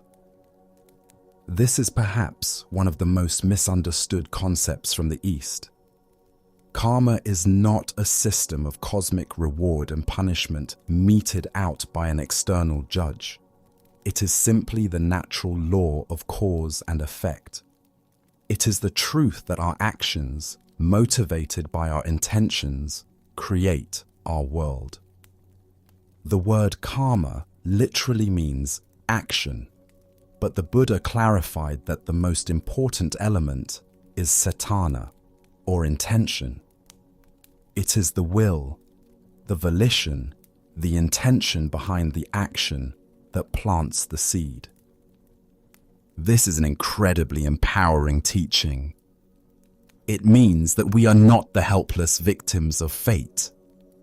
In every moment, we have the power to shape our future by cultivating skillful intentions in the present. Consider the story of two farmers, brothers who lived side by side. Both were good men who worked hard. One year, a terrible storm swept through the valley and completely flattened their rice paddies just before the harvest. Their entire year's work was destroyed. It was the exact same external event for both of them. The first brother, overwhelmed by the loss, fell into despair. His mind was filled with thoughts of anger and blame. "This is a curse," he shouted at the sky. "Why does this always happen to me? The world is unjust." He grew bitter and resentful. He snapped at his wife and children and refused help from his neighbors, whom he now viewed with suspicion and envy. His intention was rooted in aversion and self-pity. He was planting seeds of isolation, anger, and future suffering for himself and his family. The second brother, looking out at the same devastation, also felt a deep wave of sadness. He allowed himself to feel the loss. But after the initial grief, his intention shifted. He thought, "This has happened. I cannot change the past. What can I do now?" His intention was rooted in acceptance and wisdom. He gathered his family and said, "We have lost our crop, but we still have each other. We have our strength." He went to his neighbors, not with envy, but with an open heart. "We have all suffered from this storm," he said. Let us work together to clear the fields and prepare for the next planting. Together, we are stronger. His intention was rooted in compassion and connection. He was planting seeds of community, resilience, and future happiness. The external event was identical, but the karma, the intentional action and its resulting experience was completely different. One brother created a personal hell of bitterness, while the other created a community of support. The teaching of karma is not fatalistic. It is the ultimate expression of free will. It places the responsibility for the quality of our lives squarely in our own hands, or more accurately, in our own hearts and minds. The Buddha taught that intentions rooted in the three poisons of greed, hatred, and delusion lead to actions that cause suffering for ourselves and others. When we act from a place of grasping and wanting more, we create dissatisfaction. When we act from a place of anger and ill will, we create conflict and pain. When we act from a place of confusion and not seeing things clearly, we make unskillful choices that lead to regret. Conversely, intentions rooted in their opposites, generosity, loving kindness, and wisdom, lead to actions that create happiness and peace. When we act from a place of generosity, we create connection and joy. When we act from a place of loving kindness, we create harmony and safety. When we act from a place of wisdom and clarity, we make skillful choices that lead to freedom. This is not a metaphysical belief system. You can observe this law in action in your own life every single day. Notice how you feel after lashing out at someone in anger versus how you feel after offering a genuine word of kindness. The results are immediate and tangible. The most beautiful aspect of this teaching is that it is never too late. Your past karma has created your present moment, but your present karma, your intention right now, is creating your future. You are not defined or condemned by your past actions. In this very moment, you have the power to plant a new seed. You can choose to cultivate a kind thought. You can choose to perform a small act of generosity. You can choose to respond to a difficult situation with patience instead of reactivity. Each of these choices is a powerful karmic act that changes the trajectory of your life. It empowers us to stop being passive victims of our circumstances and to become the conscious, loving architects of our own experience. To work skillfully with karma, we must bring mindfulness to our intentions. A powerful practice is to begin each day with intention setting. Before you get out of bed, or as you have your first cup of tea, take a moment to set a simple, wholesome intention for the day. It could be, today I will practice patience, or today I will listen with an open heart, or today I will be kind to myself. Setting a conscious intention at the start of the day acts like a rudder for your mind, helping to guide your actions in a skillful direction. Throughout the day, practice mindful pauses. Before you speak, before you send that email, before you react to a trigger, take one conscious breath. In that pause, you can check in with your intention. Is what I am about to say or do coming from a place of kindness and clarity, or from a place of fear, anger, or ego? This small gap can be the difference between creating good karma and creating painful karma. At the end of the day, you can practice a gentle karma review. This is not about judging yourself or feeling guilty. It is a compassionate self-reflection. Ask yourself, what were the intentions behind my major actions today? When was I able to act from a place of kindness? When did I get caught in reactivity?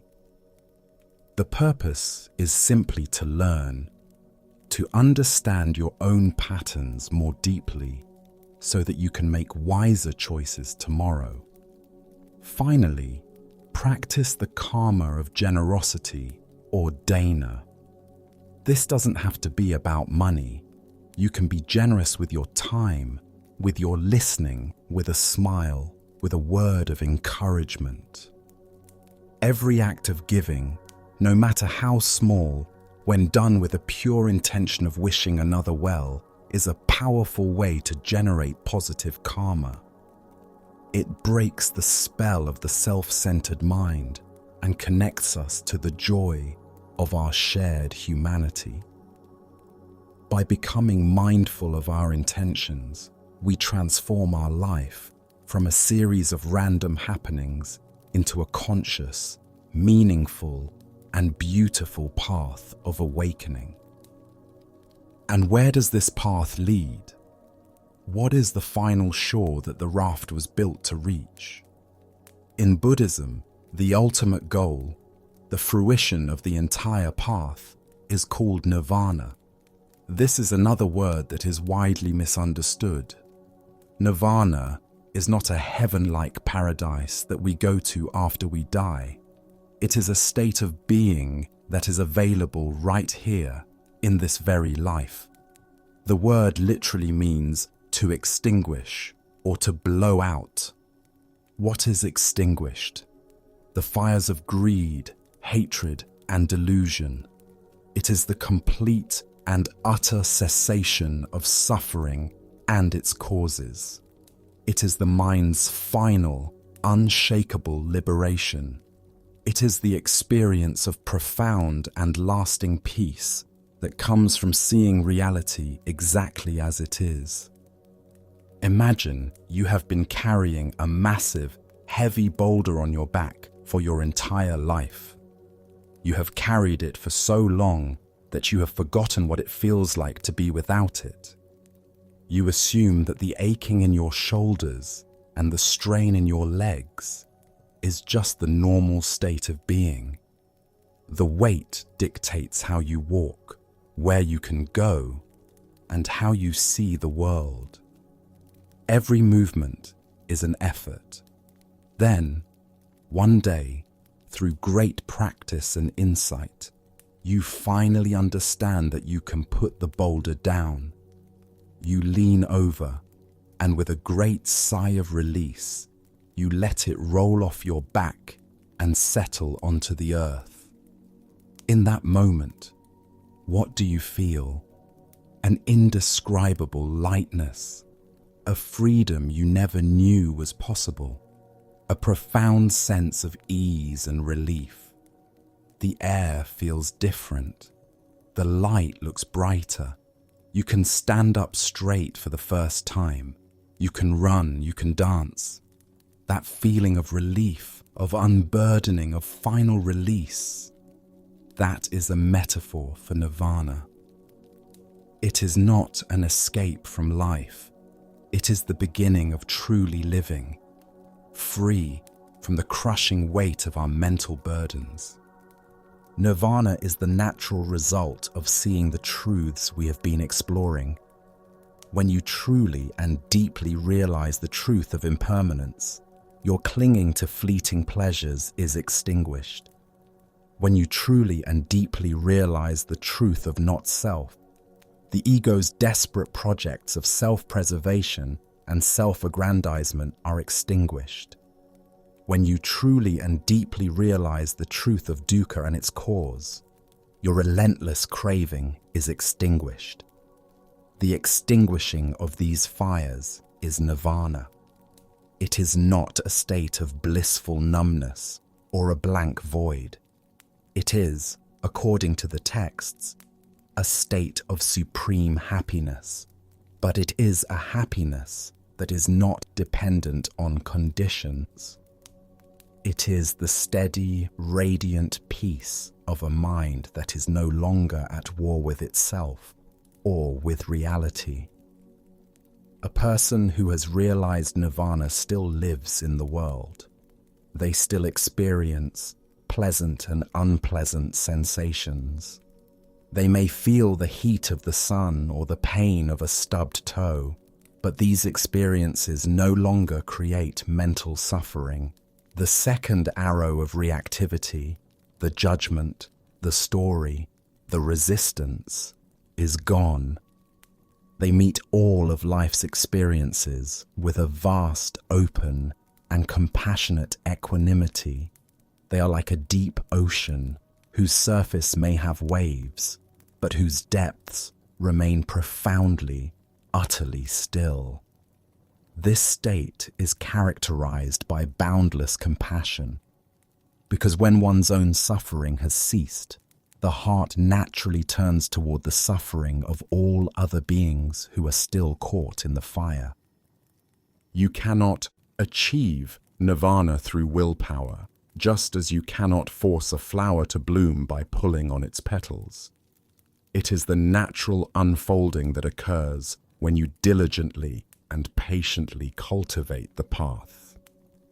The practice for realizing nirvana is the path itself. The application is to trust the process. The way to the other shore is to continue using the raft skillfully. Therefore, the final practice is simply this: to continue to practice mindfulness, bringing your attention back to the present moment again and again. To continue to practice compassion, watering the seeds of kindness for yourself and others. To continue to investigate the nature of your experience, seeing the truth of impermanence and not self. To continue to practice letting go, loosening your grip on all the things that cause you stress. Each mindful breath, each kind thought, each moment of seeing clearly is a step on the path. There is no magic formula. The path is the goal. Trust that by simply tending to your own heart and mind with gentle, persistent care, you are creating the causes and conditions for your own liberation. The final practice is to rest in the possibility of this freedom. To know that a state of peace beyond all understanding is not just a myth, but the inherent potential of your own mind. Let this knowledge be a source of inspiration and courage on your journey.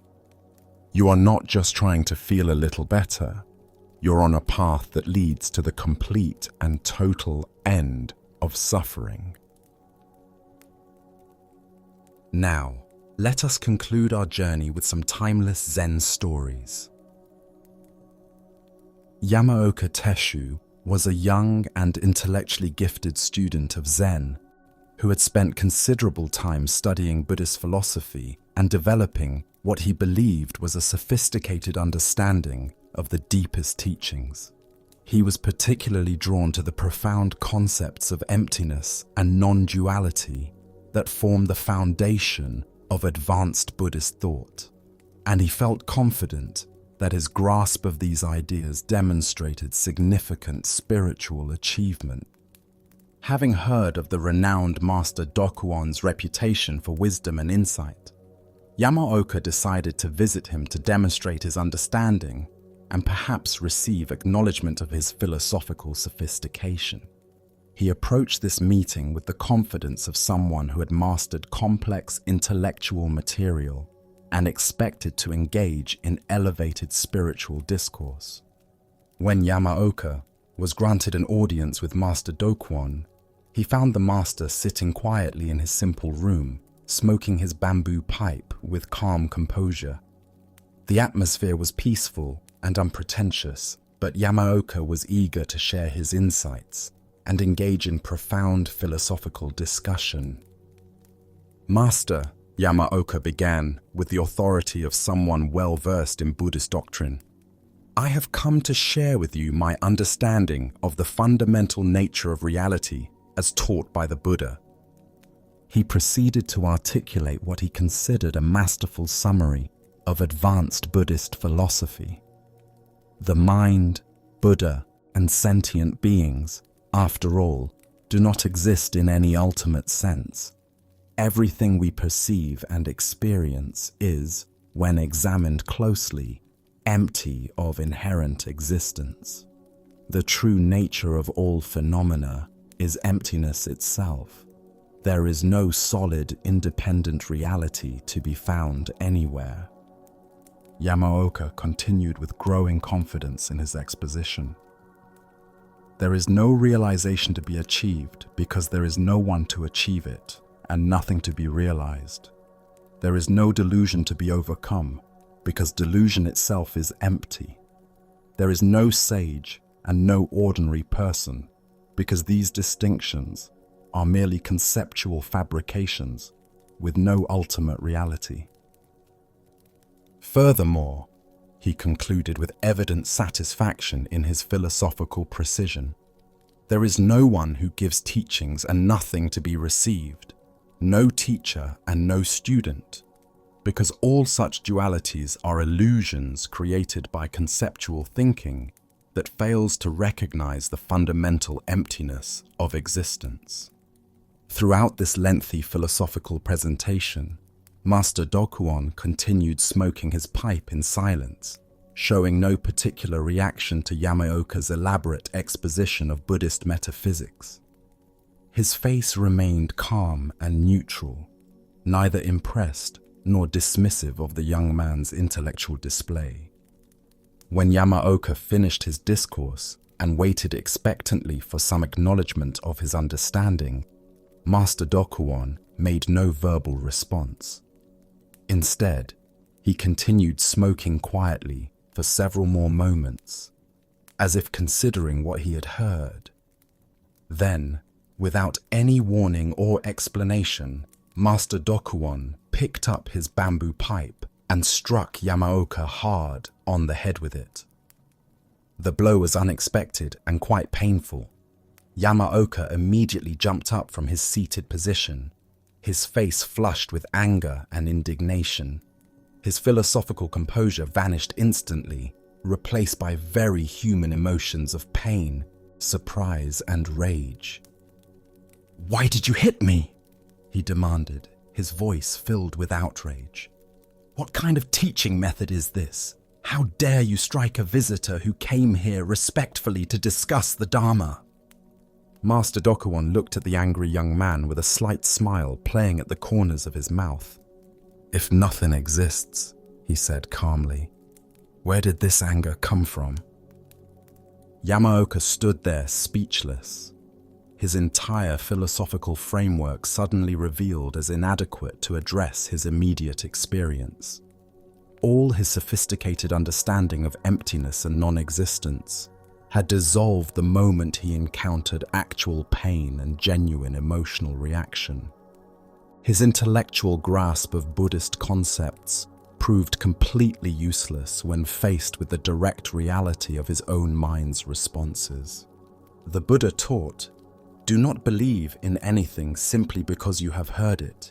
Do not believe in anything simply because it is spoken and rumored by many. But after observation and analysis, when you find that anything agrees with reason and is conducive to the good and benefit of one and all, then accept it and live up to it." This ancient wisdom illuminates the crucial difference between intellectual acceptance of spiritual teachings and authentic realization that transforms how we actually live. What emerges from this story is a teaching about the vast gap that can exist between conceptual understanding and embodied wisdom. Yamaoka could articulate sophisticated Buddhist philosophy with impressive precision, but his understanding remained purely intellectual rather than experiential. When challenged by immediate reality, his concepts offered no real guidance or stability. This tale unveils a pattern that appears frequently in spiritual development: the accumulation of spiritual knowledge that remains separate from actual transformation. We can study teachings about non-attachment while remaining deeply attached to our spiritual identity. We can understand theories about the illusory nature of the ego while defending our self-image with great intensity. We can master the vocabulary of enlightenment while remaining caught in the same emotional patterns we've always experienced. Master Dokuan's teaching method was both skillful and direct. Rather than engaging in abstract philosophical debate, he created an immediate situation that would reveal the difference between Yamaoka's concepts and his actual level of realization. The pipe striking his head wasn't an act of aggression, but a compassionate teaching device designed to show the young man where his understanding remained merely theoretical. Why do we sometimes mistake intellectual comprehension for genuine spiritual attainment? The thinking mind is seductive in its ability to create elaborate frameworks that give us a sense of understanding and progress. When we can explain complex spiritual concepts fluently, we naturally feel that we've achieved something significant.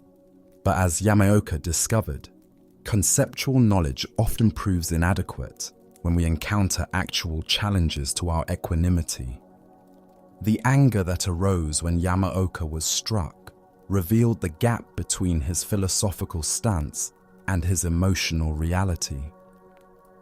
If he had truly realized the emptiness of existence he described so eloquently, physical pain and unexpected treatment wouldn't have triggered such an immediate and intense reaction.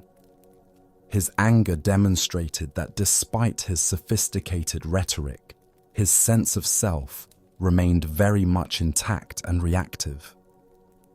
Consider how this teaching might apply to your own spiritual or personal development. Are there areas where your intellectual understanding exceeds your actual capacity to embody what you know? Perhaps you understand the principles of mindfulness while still becoming lost in anxious thoughts during stressful situations. Maybe you believe in the importance of compassion while finding yourself harshly critical of people whose behavior annoys you. This pattern appears beyond formal spiritual contexts in any domain where knowledge and practice diverge. We might understand the psychology of healthy relationships while still falling into dysfunctional communication patterns during conflict. We could know a great deal about nutrition and exercise while maintaining habits that don't support our well-being. The pipe in this story represents any experience that tests whether our understanding has moved beyond the conceptual level into genuine embodiment. These tests often arrive unexpectedly. A criticism that triggers defensiveness, a setback that reveals hidden attachments, or a conflict that exposes the gap between our spiritual ideals and our actual responses. Zen Buddhism emphasizes direct experience over intellectual knowledge precisely because concepts alone cannot transform consciousness. We can study meditation techniques extensively, but sitting quietly with a restless mind for 20 minutes often teaches us more about the nature of awareness than reading countless books about mindfulness theory. Master Dokuan's question, "Where did this anger come from?" pointed directly to the contradiction between Yamaoka's philosophical position and his immediate experience. If nothing truly exists, including the self that could be offended, then anger should have no basis for arising. The fact that anger did arise so quickly and intensely revealed that Yamaoka's realization of emptiness remained conceptual rather than experiential. The Buddha said, "However many holy words you read, however many you speak, what good will they do you if you do not act upon them?"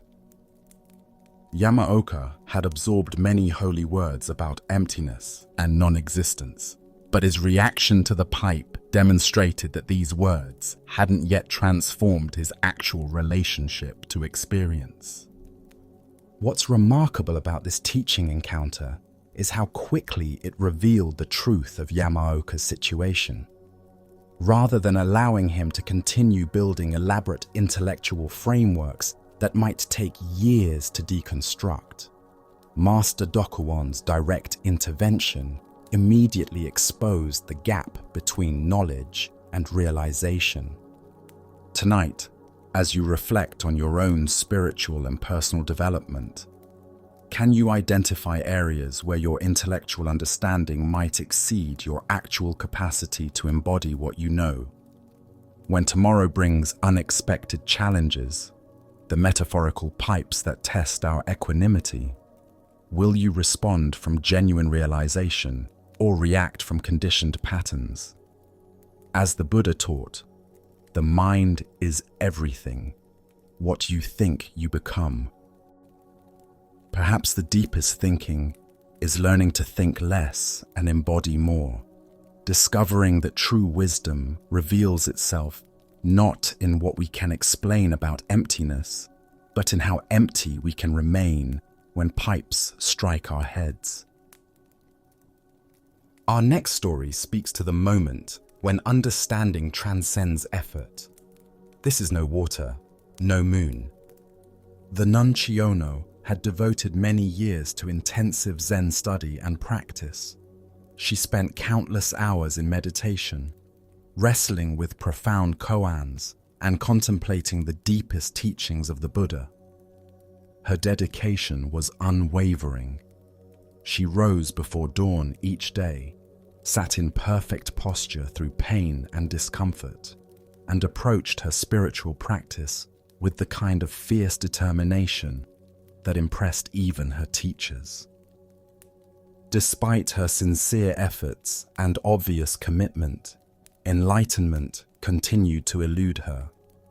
She could understand the concepts intellectually, speak eloquently about emptiness and non-duality, and even guide other students through basic meditation techniques.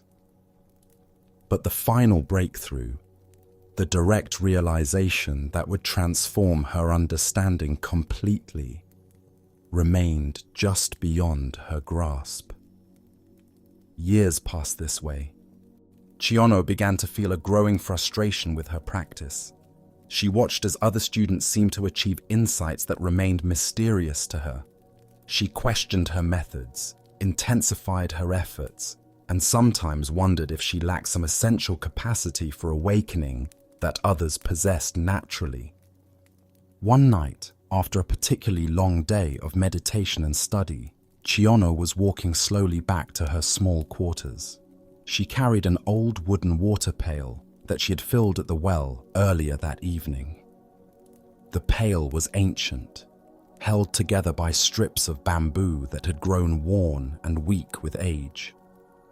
It had served faithfully for many years, but she could feel it becoming increasingly fragile in her hands. As she walked through the moonlit courtyard, she became mesmerized by the sight before her. The full moon hung perfectly in the dark sky above, its bright light illuminating the temple grounds with a soft, ethereal glow. But what captured her attention was the reflection of that moon in the water she carried. There, contained within her humble pail, was a perfect, unbroken circle of light. The moon itself, complete and radiant, held in water. She walked carefully, almost reverently, watching this reflected moon dance gently with each step she took. The image was so clear, so perfect, that it seemed as real as the moon in the sky above. For a moment, she felt she was carrying something sacred, transporting this luminous presence from the well to her room. Suddenly, without warning, the aged bamboo strips that held the pail together finally gave way. The bottom of the bucket fell out completely, and all the water rushed to the ground in a single, swift motion. In an instant, the reflection of the moon vanished completely.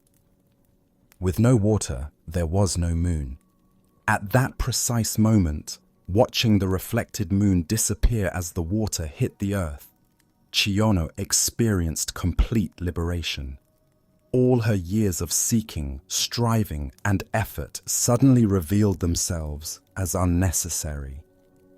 The very thing she had been chasing, enlightenment, awakening, understanding, had never been separate from her to begin with. Like the moon's reflection, it had appeared to exist independently, but it was simply the natural expression of what was already present. Buddha spoke of this when he said, "Look within, you are the Buddha." The deeper teaching here shows us that spiritual realization often comes not through accumulation, but through release, not through grasping, but through letting go. This ancient tale illuminates a fundamental paradox in all spiritual seeking.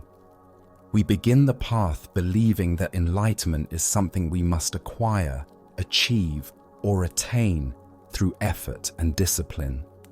We imagine it as a distant goal, a state of consciousness we don't currently possess, but might earn through sufficient practice and dedication. Chiyono's years of sincere effort weren't wasted. They were necessary preparation, like tenderizing the soil before planting seeds. But her breakthrough came precisely when she stopped trying to capture and hold on to spiritual realization, and instead witnessed its natural arising and dissolving. Why do we find it so difficult to recognize what is already present? The seeking mind creates the very separation it hopes to overcome. When we believe that awakening exists out there or in the future, we overlook the awareness that is reading these words right now, the consciousness that experiences thoughts and emotions without being limited by them. Consider how this pattern plays out in your own spiritual life or personal development. Do you sometimes feel like you're chasing insights, trying to grasp peace, or working to achieve a state of mind that seems just beyond reach? The very effort to capture these experiences can prevent us from recognizing that the awareness capable of seeking is already what we're seeking. This doesn't mean abandoning all spiritual practice or personal growth efforts.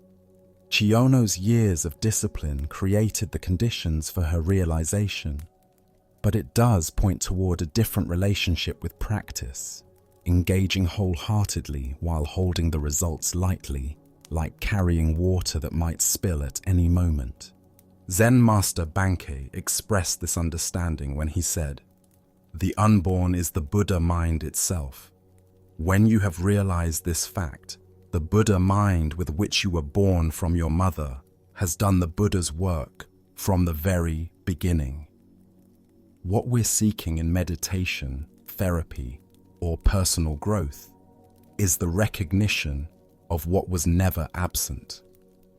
The water and moon in the story represent the apparent duality between seeker and sought, between the ordinary mind and the awakened mind.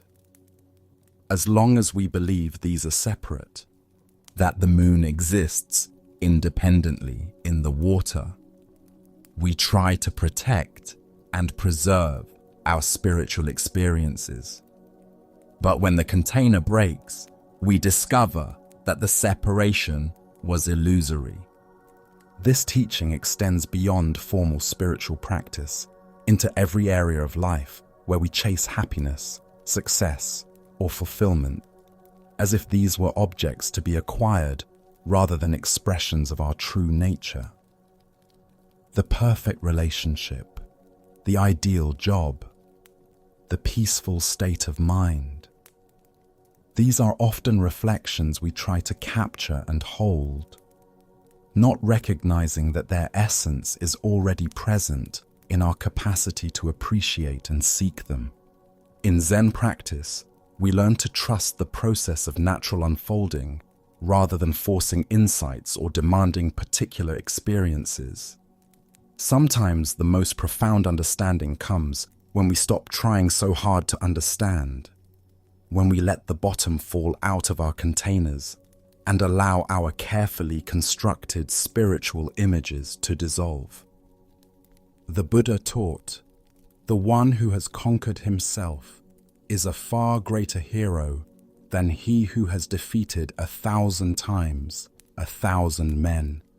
The conquest Chiono achieved was not victory over ignorance, but recognition that the battle itself was based on a misunderstanding.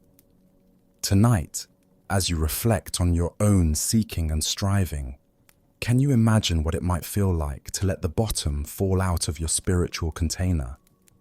What would happen if you stopped trying to capture and hold on to your insights and instead trusted the natural wisdom that already animates your seeking?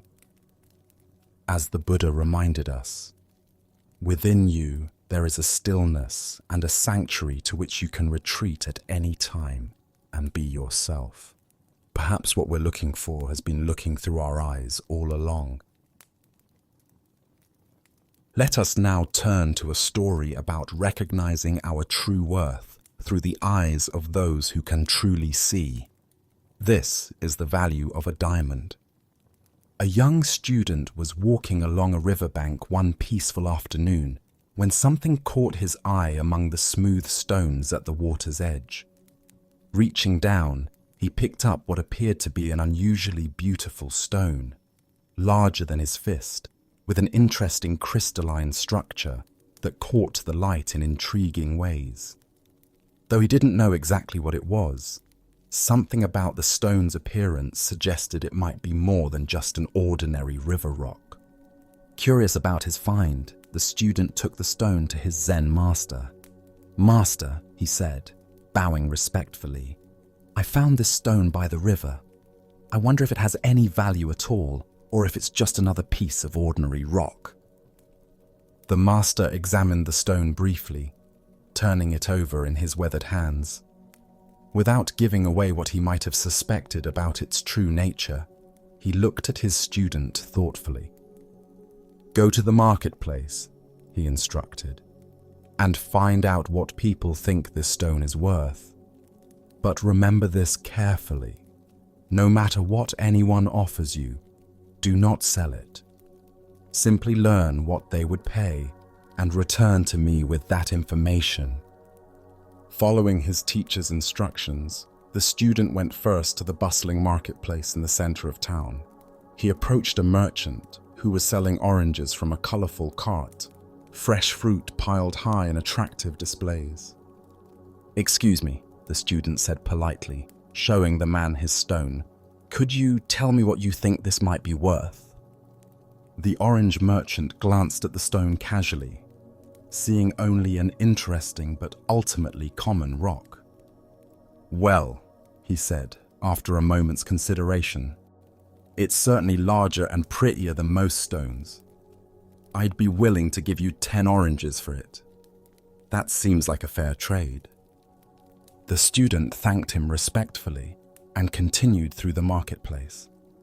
Next, he approached a woman selling vegetables, her stall filled with fresh produce from the local farms. "What do you think this stone might be worth?" he asked, holding it out for her inspection. The vegetable seller looked more carefully than the orange merchant had, noting the stone's unusual clarity and weight. "This is quite an attractive specimen," she said thoughtfully.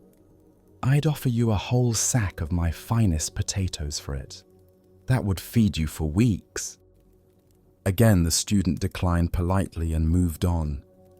He then sought out a goldsmith, a man whose expertise with precious materials was well known throughout the region. Surely someone who worked with valuable metals and gems would have a better understanding of what he had found. The goldsmith took the stone and examined it much more carefully than the previous merchants. He held it up to the light, studied its internal structure, and weighed it in his experienced hands. His eyes grew wide with recognition and excitement. "My boy," he said with obvious enthusiasm, "this is no ordinary stone. This is a very rare and valuable gem. I will give you 500 gold coins for it. Enough money to live comfortably for many years." The student was amazed by this dramatic increase in the stone's perceived value. But he remembered his master's instructions and respectfully declined the goldsmith's generous offer. Finally, he sought out the most respected jeweler in the entire city, an elderly man renowned for his expertise with the most precious stones and his service to wealthy nobles and royalty. This jeweler had handled treasures that belonged to kings and queens, and his knowledge was considered unparalleled. The old jeweler took the stone with reverent care, holding it up to examine it in the bright light streaming through his shop window. He turned it slowly, studying every facet and internal reflection. His expression gradually transformed from professional interest to profound awe and wonder. After several minutes of careful examination, he gently placed the stone on the soft velvet cloth and looked at the student with deep respect. "Young man," he said in a voice filled with reverence, "where did you acquire this extraordinary treasure? This is not merely a stone. It is one of the most magnificent diamonds I have ever encountered in my entire career. It is absolutely priceless. I could not afford to purchase it, even if I sold everything I own, my entire shop, my house, all my possessions combined, would not be sufficient to pay for what this is truly worth." The student returned to his master with wonder and confusion, recounting each encounter and the dramatically different valuations he had received. The Zen master listened to each part of the story with a knowing smile. "You see," the master said gently when the student had finished, "the orange merchant and the vegetable seller saw only an interesting rock because that was the limit of their perception. The goldsmith recognized its material value because he had the knowledge to identify precious stones. But only the master jeweler could see its true, immeasurable worth because he possessed the deepest understanding and the most refined perception." The master paused, looking directly into his student's eyes. "Your life is like that diamond. You can choose to see yourself as having little value, like the first merchants did. You can recognize some of your worth, like the goldsmith did. Or you can understand that you are absolutely priceless, as the master jeweler recognized. The choice of how to value yourself depends entirely on the quality of perception you bring to looking at your own life." The Buddha once said, "If we could see the miracle of a single flower clearly, our whole life would change." This teaching relates profoundly to how we perceive not only the world around us, but ourselves within it. What emerges from this story is a powerful truth about the relationship between perception and value, between the clarity of our vision and our ability to recognize what is precious. The diamond's inherent worth never changed. What changed was the level of understanding and appreciation each person brought to examining it. This ancient wisdom illuminates how we often undervalue ourselves because we're looking through the eyes of those who cannot see clearly, rather than those who can recognize true worth.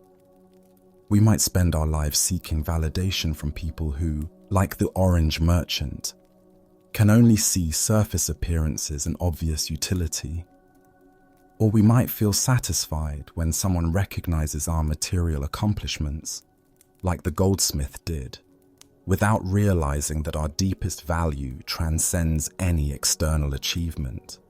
Why do we find it so difficult to recognize our own priceless nature?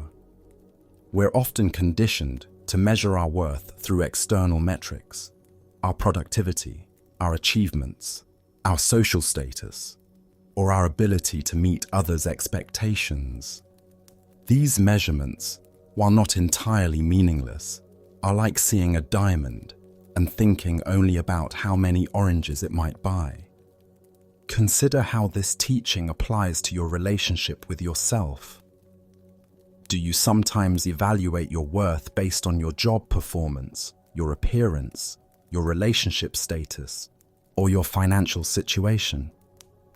These aspects of life matter in practical terms, but they're like the goldsmith's valuation, real but limited compared to your inherent, unmeasurable value. The different levels of perception in the story also reveal how we might seek recognition from people who lack the capacity to see us clearly.